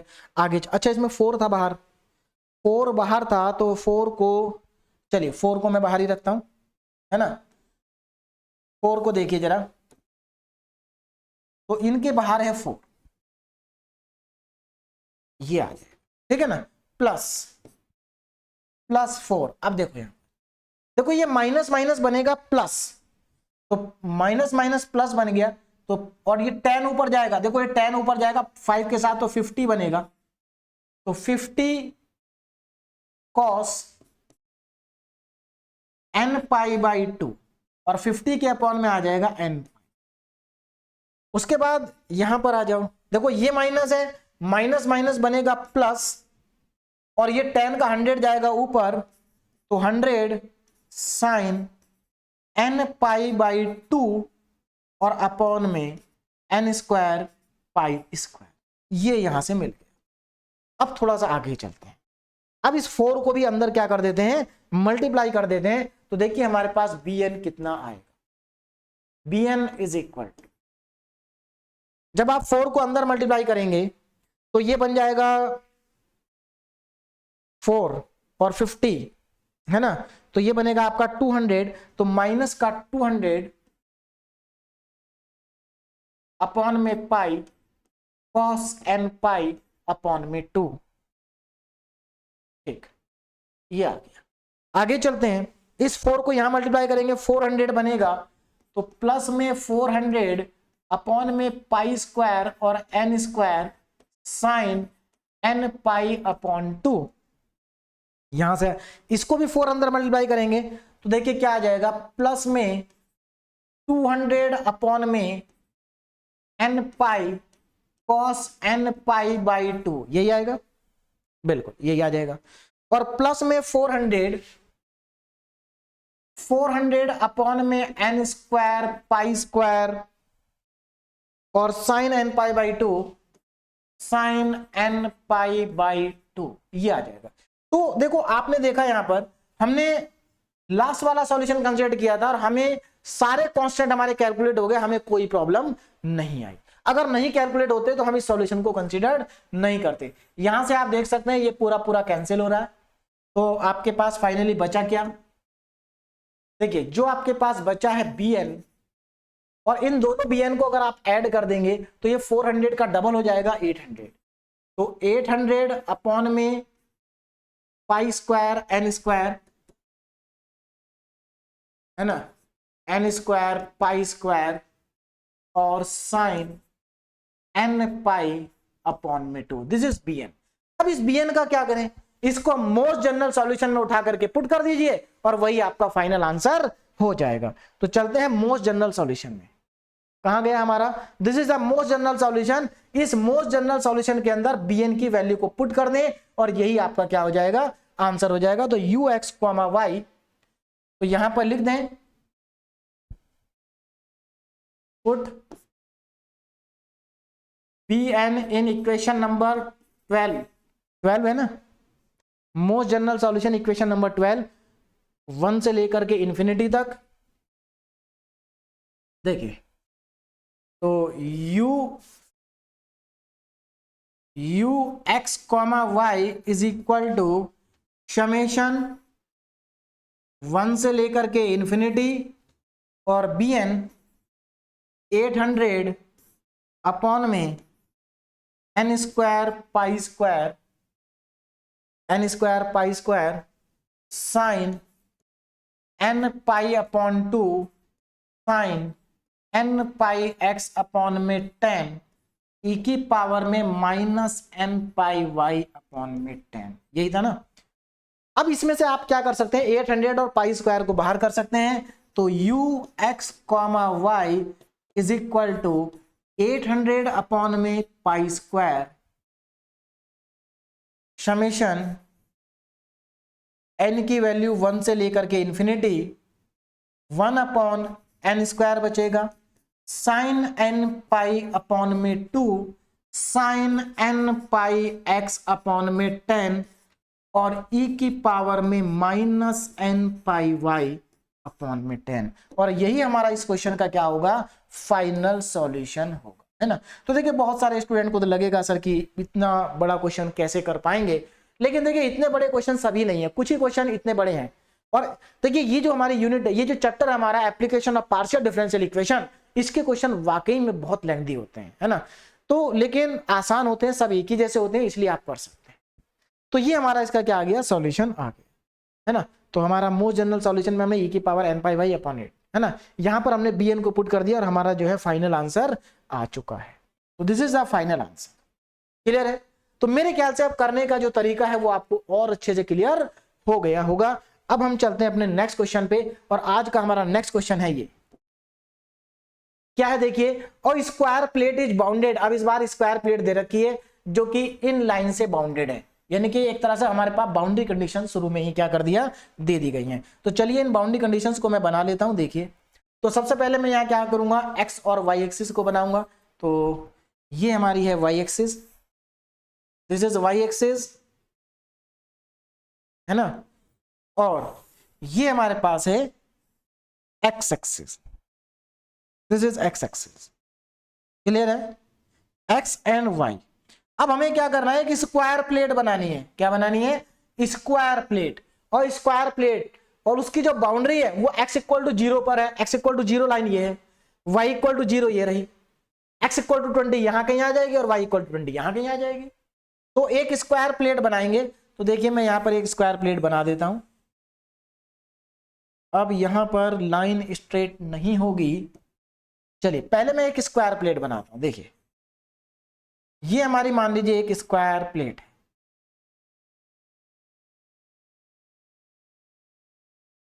This is the square plate. ठीक, ये हमारी क्या है, स्क्वायर प्लेट, और ये हमारी है एक्स एक्सिस। अब मेरे ख्याल से आपको बात क्लियर हो गई होगी, this is X axis and this is Y axis and this is square plate. अब जरा यहां पर ध्यान दो, जो स्क्वायर प्लेट है वो बाउंडेड बाय द लाइन, देखिए x इक्वल टू 0 कौन सी लाइन होती है, x equal to 0 Y axis होती है। तो ये x इक्वल टू 0 वाली लाइन ये रही, x इक्वल टू 20, ये x इक्वल टू 20 है। भाई आप सब जानते हैं x इक्वल टू 20 की जो लाइन होगी वो y एक्सिस के क्या होगी, पैरेलल होगी। और y equal to 0, y equal to 0 की लाइन ये रही, और y इक्वल टू 20 की लाइन ये रही। यानी कि इस बार जो है इंफिनिटी तक नहीं जा रहे हैं, प्लेट की जो लेंथ है वो इंफिनिटी नहीं है, स्क्वायर प्लेट है, बराबर है, चारों साइड की लेंथ बराबर है। आगे बढ़ते हैं ना, इट्स फेसेस आर इंसुलेटेड। तो देखो बाउंड्री कंडीशन तो हमें समझ में आ गई ना, यहां पर सारी बाउंड्री कंडीशंस हमें समझ में आ चुकी हैं, है ना। It faces are insulated, the temperature along the upper horizontal edge, इसका जो ऊपर वाला एज है ना, इसके अलोंग जो टेम्परेचर है, देखो लिखा ना ux, 20, यानी कि यहां पर x की वैल्यू हमें नहीं पता, y की वैल्यू कितनी है, 20 है। तो यहां का टेम्परेचर आपको दे रखा है, ठीक है ना, यहां का टेम्परेचर आपको दे रखा है। वाइल द अदर 3 एजेस, बाकी इसको छोड़ के बाकी की जो 3 एज है उन तीनों पर 0 डिग्री सेल्सियस है। यानी कि लास्ट क्वेश्चन की तरह है, लास्ट में क्या था, बॉटम वाले को छोड़ के बाकी तीनों सरफेस के टेम्परेचर 0 थे। इस बार इसको छोड़ करके बाकी तीनों के 0 हैं, तो कोई अंतर नहीं है, लास्ट क्वेश्चन के जैसा ही क्वेश्चन है, ठीक है ना। चलिए तो find the steady state temperature in the plate, हमें प्लेट के अंदर स्टडी स्टेट टेम्परेचर को फाइंड आउट करना है। तो चलिए करते हैं, बहुत सिंपल है, स्टडी स्टेट टेम्परेचर को फाइंड करेंगे, बिल्कुल सिमिलर तरीके से जाएंगे, कुछ भी अलग नहीं है, सारे क्वेश्चन एक ही जैसे हैं। आप वीडियो को पॉज करें और अपने आप ट्राई करें तो और भी अच्छा रहेगा ना। Let ux, y B the study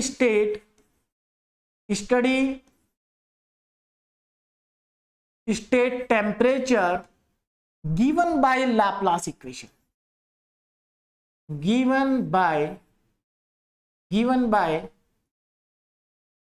Laplace equation. अब मैं नीचे लाप्लास इक्वेशन को लिख देता हूं। तो लाप्लास इक्वेशन आप जानते हैं, del 2u upon del x square plus del 2u upon del y square is equal to 0, और इसको हम नाम देते हैं इक्वेशन नंबर 1 का, है ना। और इसको हमें सॉल्व करना है under the boundary condition, under the boundary conditions, under the boundary conditions. अब यहां पर मैं बाउंड्री कंडीशन लिखने जा रहा हूं। सबसे पहले कौन सी बाउंड्री कंडीशन लिखेंगे, यही वाली लिखते हैं, इसमें 2 जीरो आते हैं, है ना। तो u 0 कॉमा y, क्योंकि इस लाइन के अलाउंग x 0 है और y का पता नहीं, तो 0 कॉमा y इक्वल टू 0, और इसके अलाउंग टेम्परेचर कितना है, 0 है। आगे बढ़ते हैं, दूसरी बाउंड्री कंडीशन इसके अलाउंग लिख लेते हैं 20 कॉमा y, और ये भी कितना है, 0 है। तो 2 बाउंड्री कंडीशन तो हमें पता चल गई, this is boundary condition 1 and this is boundary condition 2। अब हम चलते हैं थर्ड बाउंड्री कंडीशन को लिखते हैं। थर्ड बाउंड्री कंडीशन लिखेंगे इसको, है ना, यानी कि x, 20 u x, 20 is equal to u x, नहीं एक मिनट, इसका टेम्परेचर तो दिया है ना, तो इसको नहीं लिखेंगे, पहले इसको लिखेंगे x, 0, x, 0, तो x, 0 is equal to 0 degree, और ये हो गई हमारी बाउंड्री कंडीशन थर्ड। बल्कि इसमें 2 जीरो आ रहे हैं, तो अगर 2 जीरो इसमें आ रहे हैं तो हमें इसको बाउंड्री कंडीशन 2 रखना चाहिए था। चलिए चेंज कर लेते हैं, कोई दिक्कत नहीं है। इसको लेता हूं मैं बाउंड्री कंडीशन 2, क्योंकि जो बाउंड्री कंडीशन आसान होती है उनको पहले लेने में फायदा है। x, 0 इक्वल to 0, this is the boundary condition 2, है ना। आप देख सकते हैं यहां पर y 0 है, टेम्परेचर भी 0 है। अब इसको लेते हैं ना, अब लेते हैं हम u 20 y इक्वल टू में 0, this is third boundary condition. और फोर्थ बाउंड्री कंडीशन तो हमें दे ही रखी है अपर, यानी कि देखो ये क्या होगा, x, 20 की वैल्यू हमें दी है, x, 20 की वैल्यू आपको गिवन है 20 x ब्रैकेट में 20 माइनस x 20 माइनस x। तो हमारे पास चारों बाउंड्री कंडीशन आ चुकी हैं, this is boundary condition 3 and this is boundary condition 4। तो चारों बाउंड्री कंडीशन हमारे पास आ गई, है ना। तो हमें क्या करना है, u टेम्परेचर को कैलकुलेट करना है, जो कि इस लाप्लास इक्वेशन से आपको मिलेगा। तो इस लाप्लास इक्वेशन को आपको सॉल्व करना under the boundary condition, in boundary condition के अकॉर्डिंग, और इस लाप्लास इक्वेशन का जो सॉल्यूशन होगा उसको हम लिख लेते हैं। तो यहां पर सॉल्यूशन देखिए, solution of equation 1, solution of equation number 1। तो इक्वेशन नंबर 1 का सॉल्यूशन क्या होगा, फिर से हम वही सॉल्यूशन कंसीडर करेंगे, u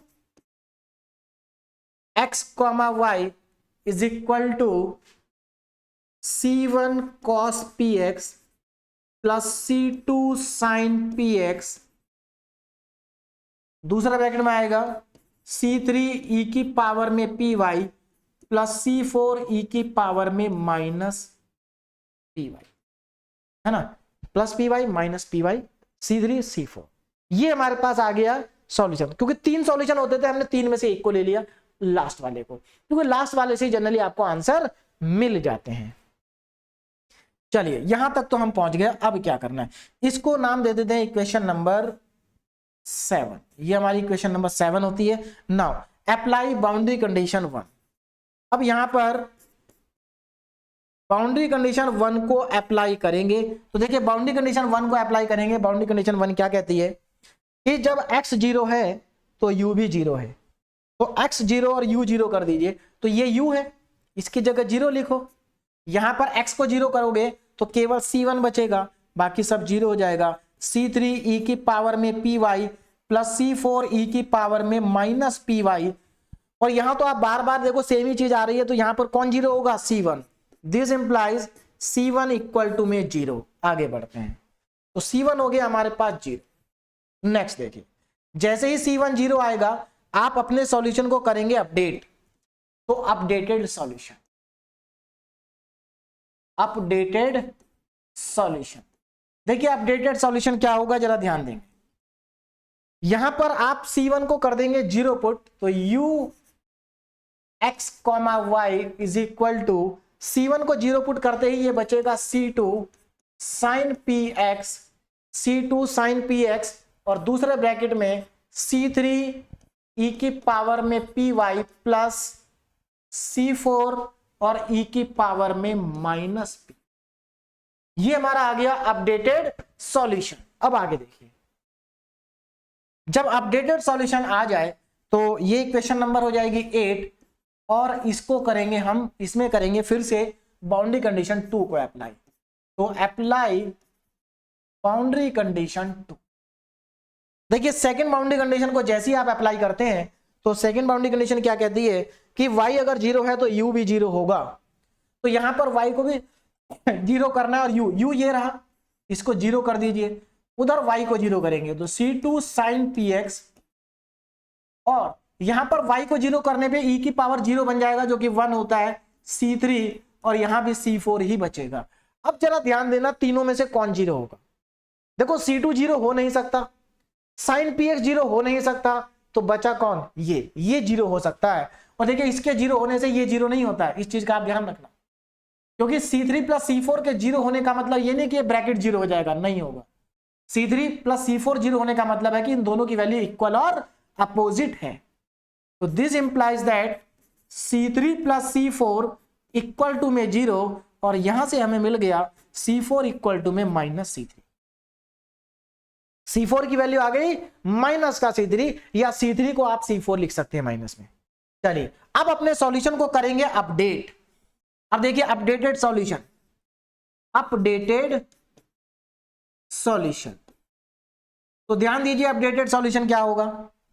अपडेटेड सॉल्यूशन का मतलब है आपको C4 की जगह माइनस C3 को पुट कर देना है सॉल्यूशन नंबर 8 में।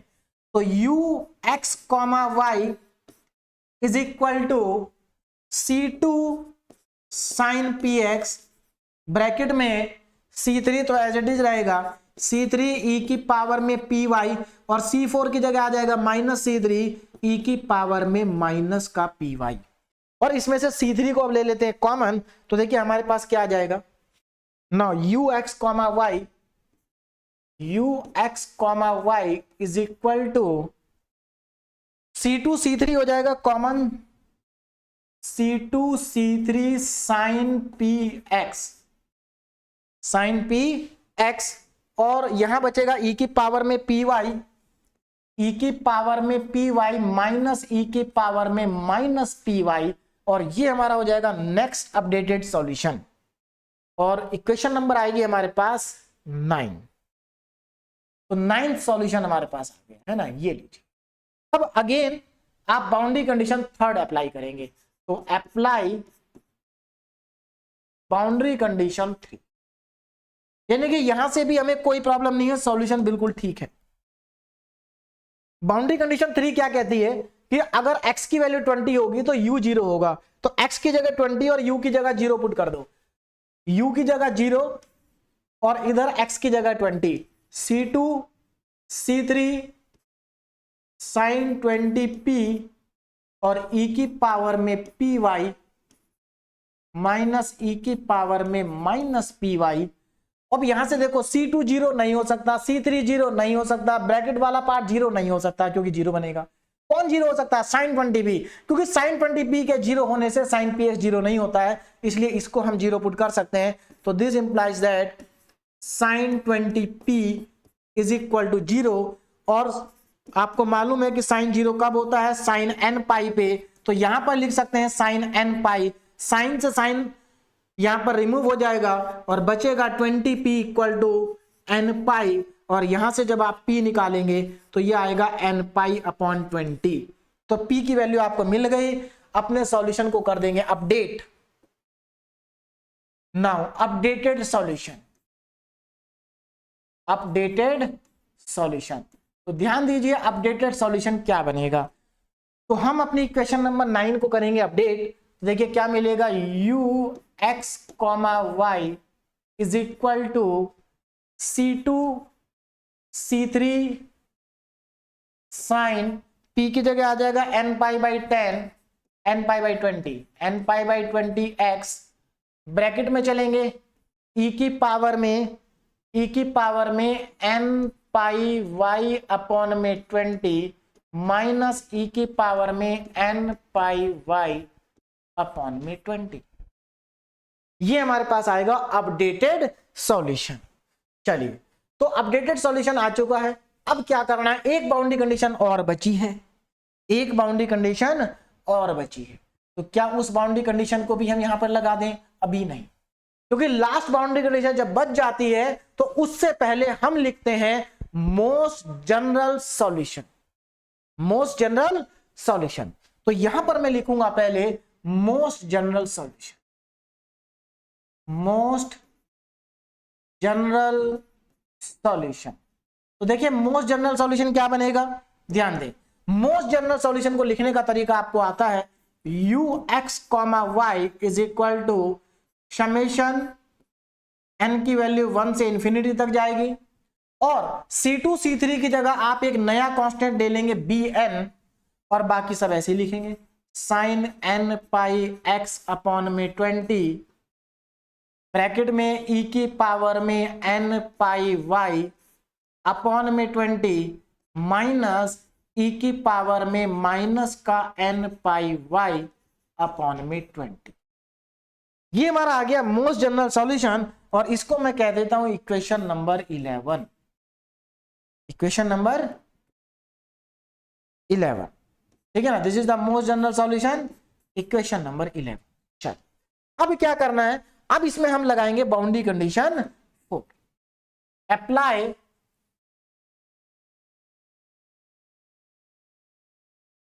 Boundary condition 4। अब देखिए फोर्थ बाउंड्री कंडीशन क्या कहती है, जरा ध्यान से समझिए। बाउंड्री कंडीशन 4, यहां पर अगर आप y की जगह 20 रख दें तो u की जगह आपको x 20 माइनस x रखना पड़ेगा। एक ही है तो एक ही है तो रख देते हैं यहीं पर, अगर दो होते तो बाद में रखते। तो यहां पर एक मिनट, हाँ, तो यहां पर हमें क्या रखना था, x इंटू 20 माइनस x, तो u की जगह तो आ जाएगा x into 20 minus x is equal to, और क्या था, और y की जगह 20 रखना है। ध्यान रखना y की जगह क्या रखना है 20, तो यहां पर जहां भी y आ रहा है वहां 20 रख देंगे। तो देखिए हमारे पास क्या बचेगा, समेशन n की वैल्यू 1 से लेकर इंफिनिटी तक जाएगी, pn sign n pi x upon में 20 आएगा, और यहां पर जब आप y की जगह 20 रखेंगे तो 20 से 20 कट जाएगा, ब्रैकेट में बचेगा e की पावर में n पाई माइनस e की पावर में n पाई। बोलो बात समझ में आ गई, e की पावर में n पाई और e की पावर में n पाई आपके पास बच जाएगा जब आप यहां पर बाउंड्री कंडीशन 4 लगाएंगे। y की जगह क्या रखेंगे 20 रखेंगे। अब जरा अगले स्टेप पे देखिए क्या करना है। नाउ देखिए यहां पर इस इक्वेशन तक हम देखो, इसमें अगर ध्यान दें आप, ये bn भी कांस्टेंट है और ये भी कांस्टेंट है ना, दोनों के दोनों क्या है कांस्टेंट है। तो इन दो कांस्टेंट की जगह हम एक ही कांस्टेंट ना लिख दे, भाई bn भी कांस्टेंट है, अब ये भी कांस्टेंट हो गया ना, क्योंकि इसमें n ही तो आ रहा है, पाई है, x y इसमें नहीं आ रहा है। तो इसको थोड़ा सा मॉडिफाई करके लिखते हैं, इस सॉल्यूशन को दोबारा से लिखते हैं x20। अब देखो x को अंदर मल्टीप्लाई कर रहा हूं मैं, 20x minus 20x minus x square, यहां पर मैंने x को अंदर मल्टीप्लाई कर दिया 20x और माइनस का एक्स स्क्वायर, इक्वल टू में समेशन n की वैल्यू 1 से लेकर इंफिनिटी तक जाएगी, और यहां पर जो ये कांस्टेंट है इन दोनों को कांस्टेंट को मर्ज करके मैं एक ही कांस्टेंट लिख देता हूं, bn के ऊपर लगा दिया डैश। अब यहां पर जरा ध्यान रखना, bn डैश की वैल्यू क्या है, इन दोनों का मल्टीप्लीकेशन। तो आगे मैं यहां पे लिखता हूं bn डैश और sine n pi x upon 20, sign n pi x upon में 20, ये आ गया। लेकिन यहां पर एक चीज याद रखना कि bn डैश इसका और इसका मल्टीप्लीकेशन है, इसका हम आगे चल के भी यूज करेंगे, है ना। वेयर, मैं यहां पर चलिए लिखते नहीं है। अब जरा यहां पर ध्यान देना, क्या यहां पर हम फिर से हाफ रेंज साइन सीरीज नहीं लगा सकते क्या? देखो साइन की टर्म में, इधर साइन की टर्म नहीं है, तो आप यहां पर क्या करेंगे, apply half range sine series. फिर से आप यहां पर हाफ रेंज साइन सीरीज का यूज करेंगे, और जब आप हाफ रेंज साइन सीरीज का यूज करेंगे तो according to half range sine series B N dash का फॉर्मूला बनेगा 2/L 0 से L fx। अब यहां पर fx की जगह पर क्या आएगा, ux कॉमा कितना था, 20 था ना, हाँ 20 था, क्योंकि यहां पर हमारे पास जो फंक्शन है वो x, 20 है, ux, 20 और sine n pi x upon में L एन dx। अब वैल्यू को सब्स्टिट्यूट करें, देखिए B N dash is equal to 2L कितना है, कंपेयर करो जरा, 20 है, L की जगह रख देंगे 20, इंटीग्रेशन 0 से 20, और इसकी जगह पर प्लेस करेंगे इसको 20x minus x square sine n pi x upon में 20 एन dx, ये आ जाए, ठीक है ना, n pi x upon 20 into dx। अब क्या करें, अब यहां पर इंटीग्रेशन बाय पार्ट्स हमें अप्लाई करना पड़ेगा, चलिए करते हैं। तो देखिए जब आप इंटीग्रेशन बाय पार्ट्स लगाएंगे तो कितना आ जाएगा, बी एन डैश, ये तो 10 आएगा, तो 1/10, इसको तो रखते हैं बाहर। ये first function according to ILATE method, first function, second function. तो फर्स्ट फंक्शन तो एज इट इज रहेगा, दूसरे फंक्शन का करना होगा इंटीग्रेशन, तो 20 माइनस एक्स स्क्वायर को ऐसे लिखेंगे और इसका करेंगे इंटीग्रेशन। साइन का इंटीग्रेशन होता है माइनस का cos n pi x upon में 20 divided by n pi upon में 20। बोलो ये बात समझ में आ गई भाई? आप n पाई अपॉन x का जो कोफिशिएंट है उससे डिवाइड भी करेंगे ना, माइनस साइन। अब देखो क्या करना, फर्स्ट का तो करना डिफरेंशिएशन, ये फर्स्ट है, 20 का डिफरेंशिएशन 0 माइनस एक्स स्क्वायर का 2x, तो 0 माइनस 2x, दूसरे ब्रैकेट में इसका डिफरेंस इंटीग्रेशन आएगा फिर से, तो कॉस का इंटीग्रेशन होगा साइन, माइनस ऐसे ही रह जाएगा, तो माइनस का sign n pi x upon में 20 डिवाइडेड बाई, देखो n पाई बाई 20 एक बार पहले आ चुका था, एक बार और आएगा, तो n पाई बाई 20 का होल स्क्वायर। देखिए ये इंटीग्रेशन बाई पार्ट्स का मैं आपको शॉर्टकट वाला मेथड से करा रहा हूं, क्योंकि शॉर्टकट मेथड आसान पड़ता है। चलिए आगे चलते हैं, first as it is second का इंटीग्रेशन, और आगे चलना पड़ेगा। देखो पहला साइन प्लस होता है, दूसरा माइनस होता है, तीसरा फिर से प्लस आएगा। अब यहां पर माइनस 2x का डिफरेंशिएशन -2 आएगा, और इसका साइन का इंटीग्रेशन माइनस कॉस हो जाएगा, एक माइनस पहले से है, तो ये बनेगा plus cos n pi x upon में 20 divided by n pi upon में 20, क्योंकि स्क्वायर पहले से ही था तो अब क्यूब बन जाएगा। अब इसके बाद और इंटीग्रेशन नहीं होगा, यहां पर लगा देंगे लिमिट 0 से लेकर के 20। तो ये हमारा हो गया इंटीग्रेशन बाय पार्ट्स। बस अब लिमिट यहां पर अप्लाई करनी है, जरा ध्यान से देखें। देखो जब मैं यहां पर अपर लिमिट अप्लाई करूंगा, अगर मैं यहां पर, चलिए देखिए अपर लिमिट अगर मैं यहां पर अप्लाई करता हूं, B N dash is equal to, देखो अगर मैं यहां पर अपर लिमिट, अच्छा 1/10 बाहर भी है, उसको पहले लिख लेते हैं, 1/10 तो बाहर है, ब्रैकेट। देखो ध्यान से देखो जरा, अपर लिमिट है 20 पुट करते हैं। अगर मैंने यहां पर 20 पुट करा, एक मिनट, ये 20x था, तो यहां पर 20x होगा, तो फिर यहां गलत हो गया, 20x का डिफरेंशिएशन 20 होगा, 20 माइनस 2x, हाँ अब ठीक है, और उसके बाद हो जाएगा -2, ठीक। चलिए अगर मैं यहां पर 20 रखता हूं, तो 20 इंटू 20 400, और ये भी 400 बनेगा, 0 बन जाएगा, यानी कि इसकी वैल्यू 0 आएगी अपर लिमिट रख के, इसका काम खत्म हो गया, 0 आ रहा है। यहां देखो अगर मैं यहां पर 20 रखता हूं, तो यहां देखो जरा 20 से 20 कट जाएगा, साइन एन पाई बचेगा, साइन एन पाई 0 होता है, यानी कि ये भी 0 बन गया, ये भी 0, यहां तक का पार्ट 0 हो गया। यहां पर आ जाओ, यहां पर जब मैं 20 रखूंगा तो ये cos n पाई बचेगा, यानी कि ये 0 नहीं बना, तो पहले दो तो 0 बन गए, 0 + 0, तीसरा वाला बचा है। अब ये बचा, यहां पर साइन क्या है, -2 बचेगा यहां, है ना, तो माइनस का 2 cos n पाई, -2 cos n पाई बचेगा ऊपर, है ना, माइनस का 2 cos n पाई यहां पर बचा, 20 से 20 कट गया, n पाई बाई 20 का होल क्यूब, और इसके अपॉन में बचेगा n पाई अपॉन 20 का होल क्यूब। कितना बचा हमारे पास, आगे चलते हैं। तो ये तो आ गया अपर लिमिट को अप्लाई करने के बाद। अब लगाते हैं लोअर लिमिट। देखिए लोअर लिमिट लगाने पे ये 0 बन जाएगा, क्योंकि यहां दोनों बार x आ रहा है, तो 0 बन जाएगा, पूरा 0 हो गया, खत्म हो जाएगा ये भी। यहां अगर मैं x को 0 रखूंगा तो ये भी पूरा 0 बन जाएगा, यानी कि लोअर लिमिट में भी पहले दोनों टर्म 0 ही बन रही है। तो माइनस साइन लोअर लिमिट में भी पहली दोनों टर्म 0 बन रही है। तीसरी टर्म पे चलते हैं, यहां पर मैं 0 रखूंगा तो cos 0 बनेगा, जो कि 1 होता है, तो यहां पर हमारे पास बचा -2 अपॉन -2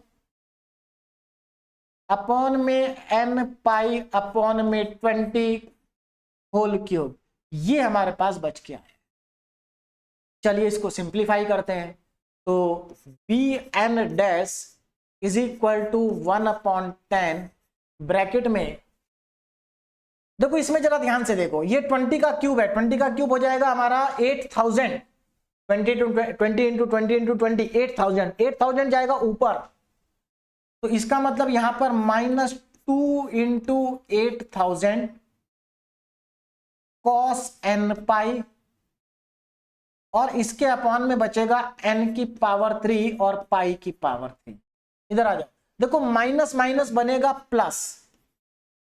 अब यहां भी देखो, ये भी 8000 ऊपर जाएगा, 2 into 8000 divided by n cube और पाई क्यूब। तो मेरे ख्याल से यहां तक तो किसी को कोई दिक्कत नहीं होगी। अब अगर आप ध्यान से देखें तो इसमें से कॉमन क्या आ रहा है, देखो कॉमन यहां से 2 भी आ गया, 8000 भी आ गया, और नीचे से n क्यूब और पाई क्यूब भी कॉमन आ गया, तो सब यहां पर कॉमन आ रहा है। बचेगा क्या, देखिए bn dash is equal to 2 common आ गया, 8000 कॉमन आ गया ऊपर से, नीचे 10 था पहले से ही, n क्यूब और पाई क्यूब कॉमन आ गया, बचा क्या, देखो पहले प्लस वाला देखते हैं, यहां क्या बचा, यहां तो 1 बचा, केवल क्या बचा 1, तो 1 यहां बचा, यहां क्या बचेगा, यहां भी सब कॉमन आ चुका, cos n पाई बचा, तो माइनस में cos n पाई आपके पास बच गया। एक 0 से एक 0 खत्म हो जाएगा, 2 से 800 मल्टीप्लाई करेंगे तो ये 1600 आएगा, तो bn dash is equal to 1600 upon में n की पावर 3 और पाई की पावर 3 ब्रैकेट में 1 माइनस, और cos n पाई मैं आपको बहुत बार बता चुका हूं, ये -1 की पावर n होती है इसकी वैल्यू। cos n पाई की वैल्यू कितनी होती है, -1 की पावर n होती है।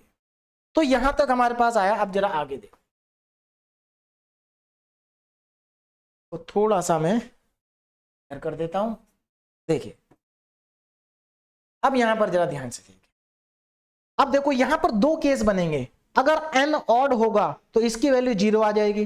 देखिए अगर n ऑड हुआ, नहीं n अगर इवन हुआ तो ये प्लस बन जाएगा, 1 से 1 कट जाएगा 0। इसका मतलब यहां पर दो केस बनेंगे, when n इज इवन, अगर n हुआ इवन तो bn डैश की वैल्यू आएगी 0, और दूसरा केस बनेगा when n इज ऑड, अगर n हुआ ऑड, तो जरा ध्यान से देखो, अगर ये ऑड हुआ तो ये माइनस, ये भी माइनस, ये भी माइनस, माइनस माइनस प्लस, 1 + 1 2, और 2 मल्टीप्लाई हो जाएगा, तो इस केस में बनेगा bn dash is equal to 3200 upon में n क्यूब पाई क्यूब, तो ये वैल्यू आ गई हमारे पास। अच्छा एक चीज और यहां पर ध्यान दीजिए, bn डैश की वैल्यू पुट करो। bn डैश हमने किसको कंसीडर किया था, वापस आते हैं, बी एन और ई की पावर में एन पाई और ई की पावर में ये माइनस एन पाई होगा, है ना। इसको कंसिडर किया था तो लिख लेते हैं। अब यहां पर बी एन डैश की वैल्यू मैं पुट करने जा रहा हूं, ये होती है बी एन ई की पावर में एन पाई माइनस ई की पावर में minus N pi is equal to 3200 upon में एन क्यूब पाई क्यूब। अब देखो ये जो फॉर्मूला बन रहा है ई की पावर एन पाई माइनस ई की पावर माइनस एन पाई, अगर मैं इसको 2 से मल्टीप्लाई और 2 से डिवाइड कर दूं तो देखिए क्या बन जाएगा। 2 से मल्टीप्लाई और 2 से डिवाइड होने पर ई की पावर में एन पाई माइनस ई की पावर में minus N pi divided by 2 is equal to 3200 upon में एन क्यूब और पाई क्यूब आएगा। और ये आपको साफ साफ दिखाई दे रहा है किसका फॉर्मूला है, साइन हाइपरबोलिक का फॉर्मूला है। तो यहां पर जरा ध्यान दीजिए, देखिए साइन हाइपरबोलिक का फॉर्मूला हमने बहुत बार पढ़ा था, क्या था, sine hyperbolic x equal to e की पावर में x माइनस ई की पावर में माइनस x और अपॉन में 2, ये फॉर्मूला है। अब यहां पर देखो क्या है, x की जगह n पाई है, x की जगह क्या है n पाई। तो अगर यहां पर x की जगह n पाई होगा यानी कि e की power n pi minus e की power minus n pi upon में 2, तो फॉर्मूला क्या बनेगा, साइन हाइपरबोलिक n पाई का फॉर्मूला बन जाएगा।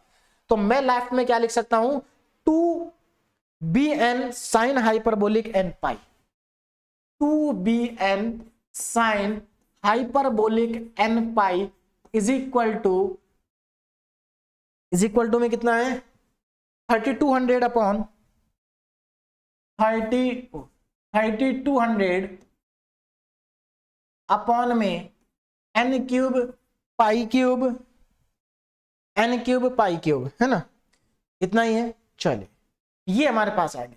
तो ये हमारे पास आई bn की वैल्यू, किसकी वैल्यू आई, bn की। अच्छा 2 को अब ये बाकी का पार्ट उधर ले जाओ पहले, तो bn इज इक्वल टू आ जाएगा 1 upon 2 sign hyperbolic n pi into n cube pi cube, और ऊपर आएगा 3200।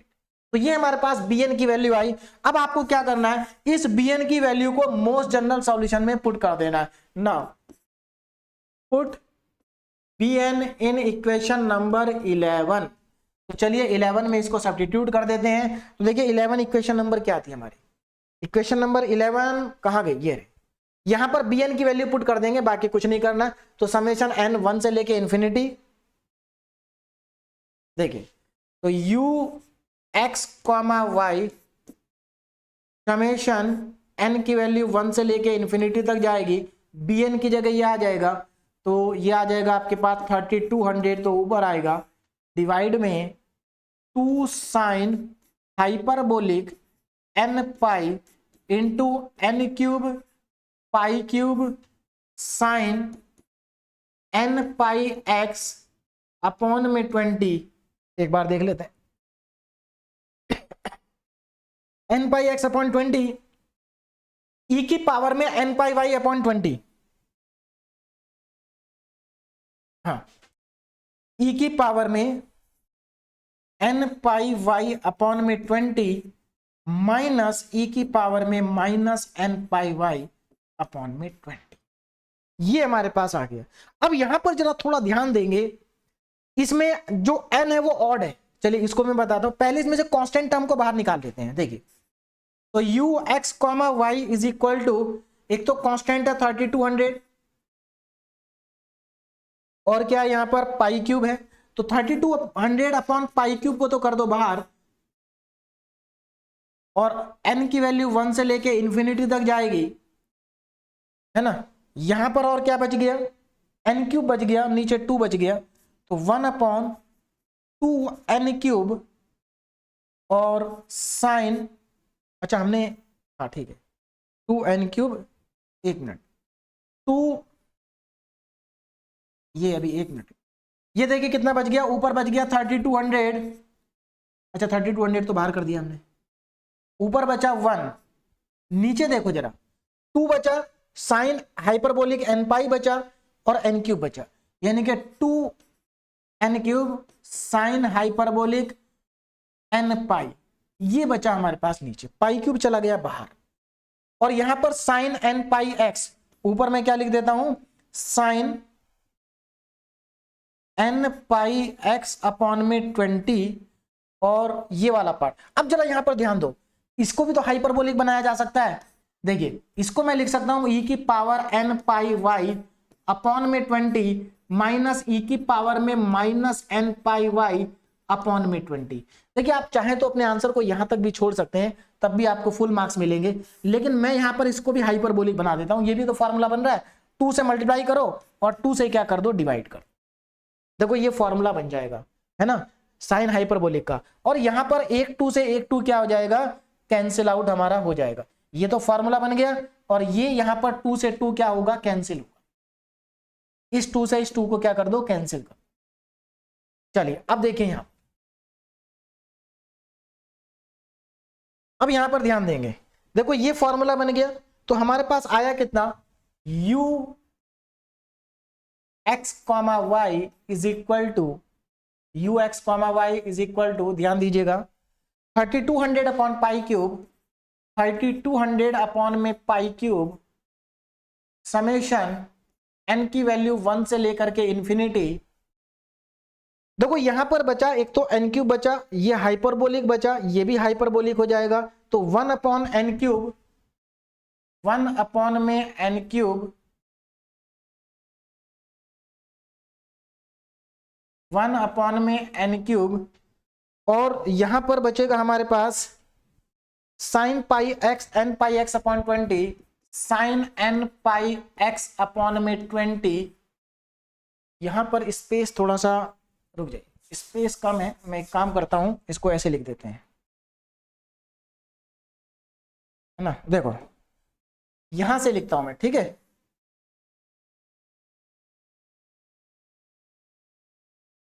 चलिए देखिए अब आ जाएगा। देखो अब मैं इसको लिखने जा रहा हूं, जरा ध्यान देना, u x comma Y is equal to 3200 upon में पाई क्यूब, तो बाहर है, समेशन n की वैल्यू 1 से लेकर के इंफिनिटी तक जाएगी। अब देखो यहां पर नीचे बचा n क्यूब, साइन हाइपरबोलिक भी बच रहा है, तो 1 upon n cube, 1 upon n cube, है ना, या इतना साइन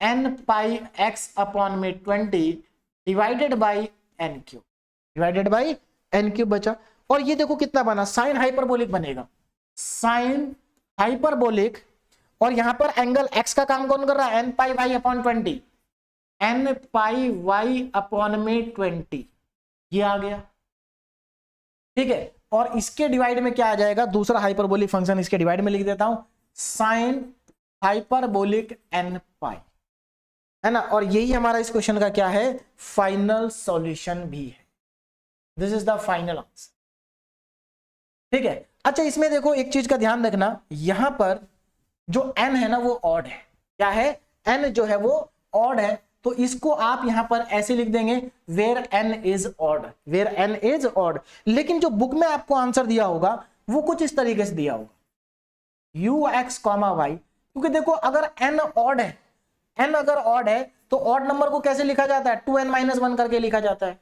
तो यहां पर जहां जहां आपको n दिखाई दे रहा है वहां पर आप 2n-1 पुट कर सकते हैं, वो उससे क्या पता चलेगा कि n क्या है, ऑड है, तो यहां पर हम इसको ऐसे भी लिख सकते हैं, 3200 अपॉन में पाई क्यूब समेशन n की वैल्यू 1 से लेकर के इंफिनिटी साइन 2n-1 पाई x अपॉन में 20 इंटू साइन हाइपरबोलिक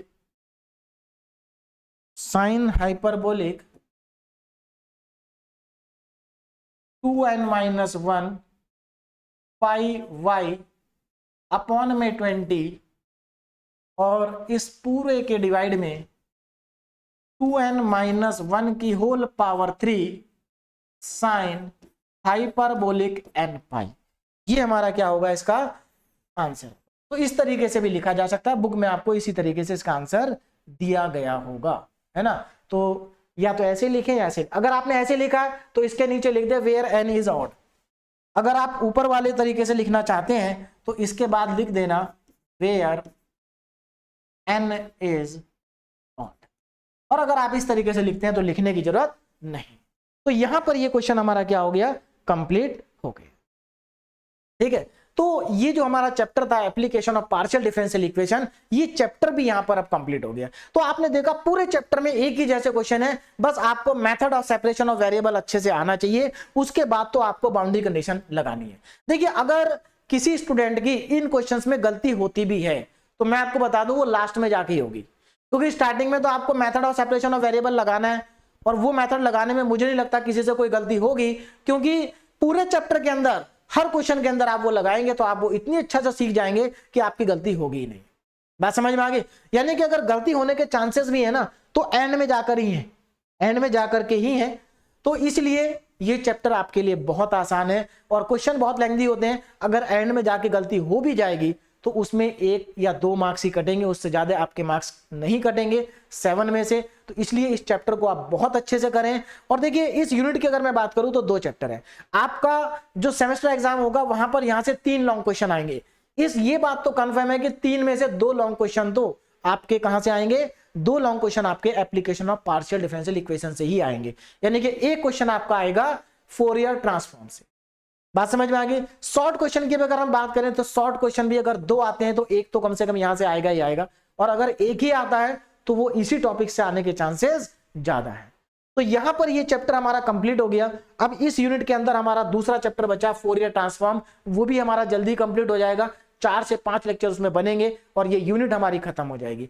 तो देखिए यूनिट बहुत आसान है, क्वेश्चन जरूर लेंथी है, अच्छे से प्रैक्टिस करें और अच्छे मार्क्स लेकर के आए, क्योंकि आप अगर प्रैक्टिस करेंगे तो डेफिनेटली आप यहां पर मार्क्स स्कोर कर पाएंगे। ठीक है, तो अभी आप इन क्वेश्चन को प्रैक्टिस करें। Okay, thank you very much.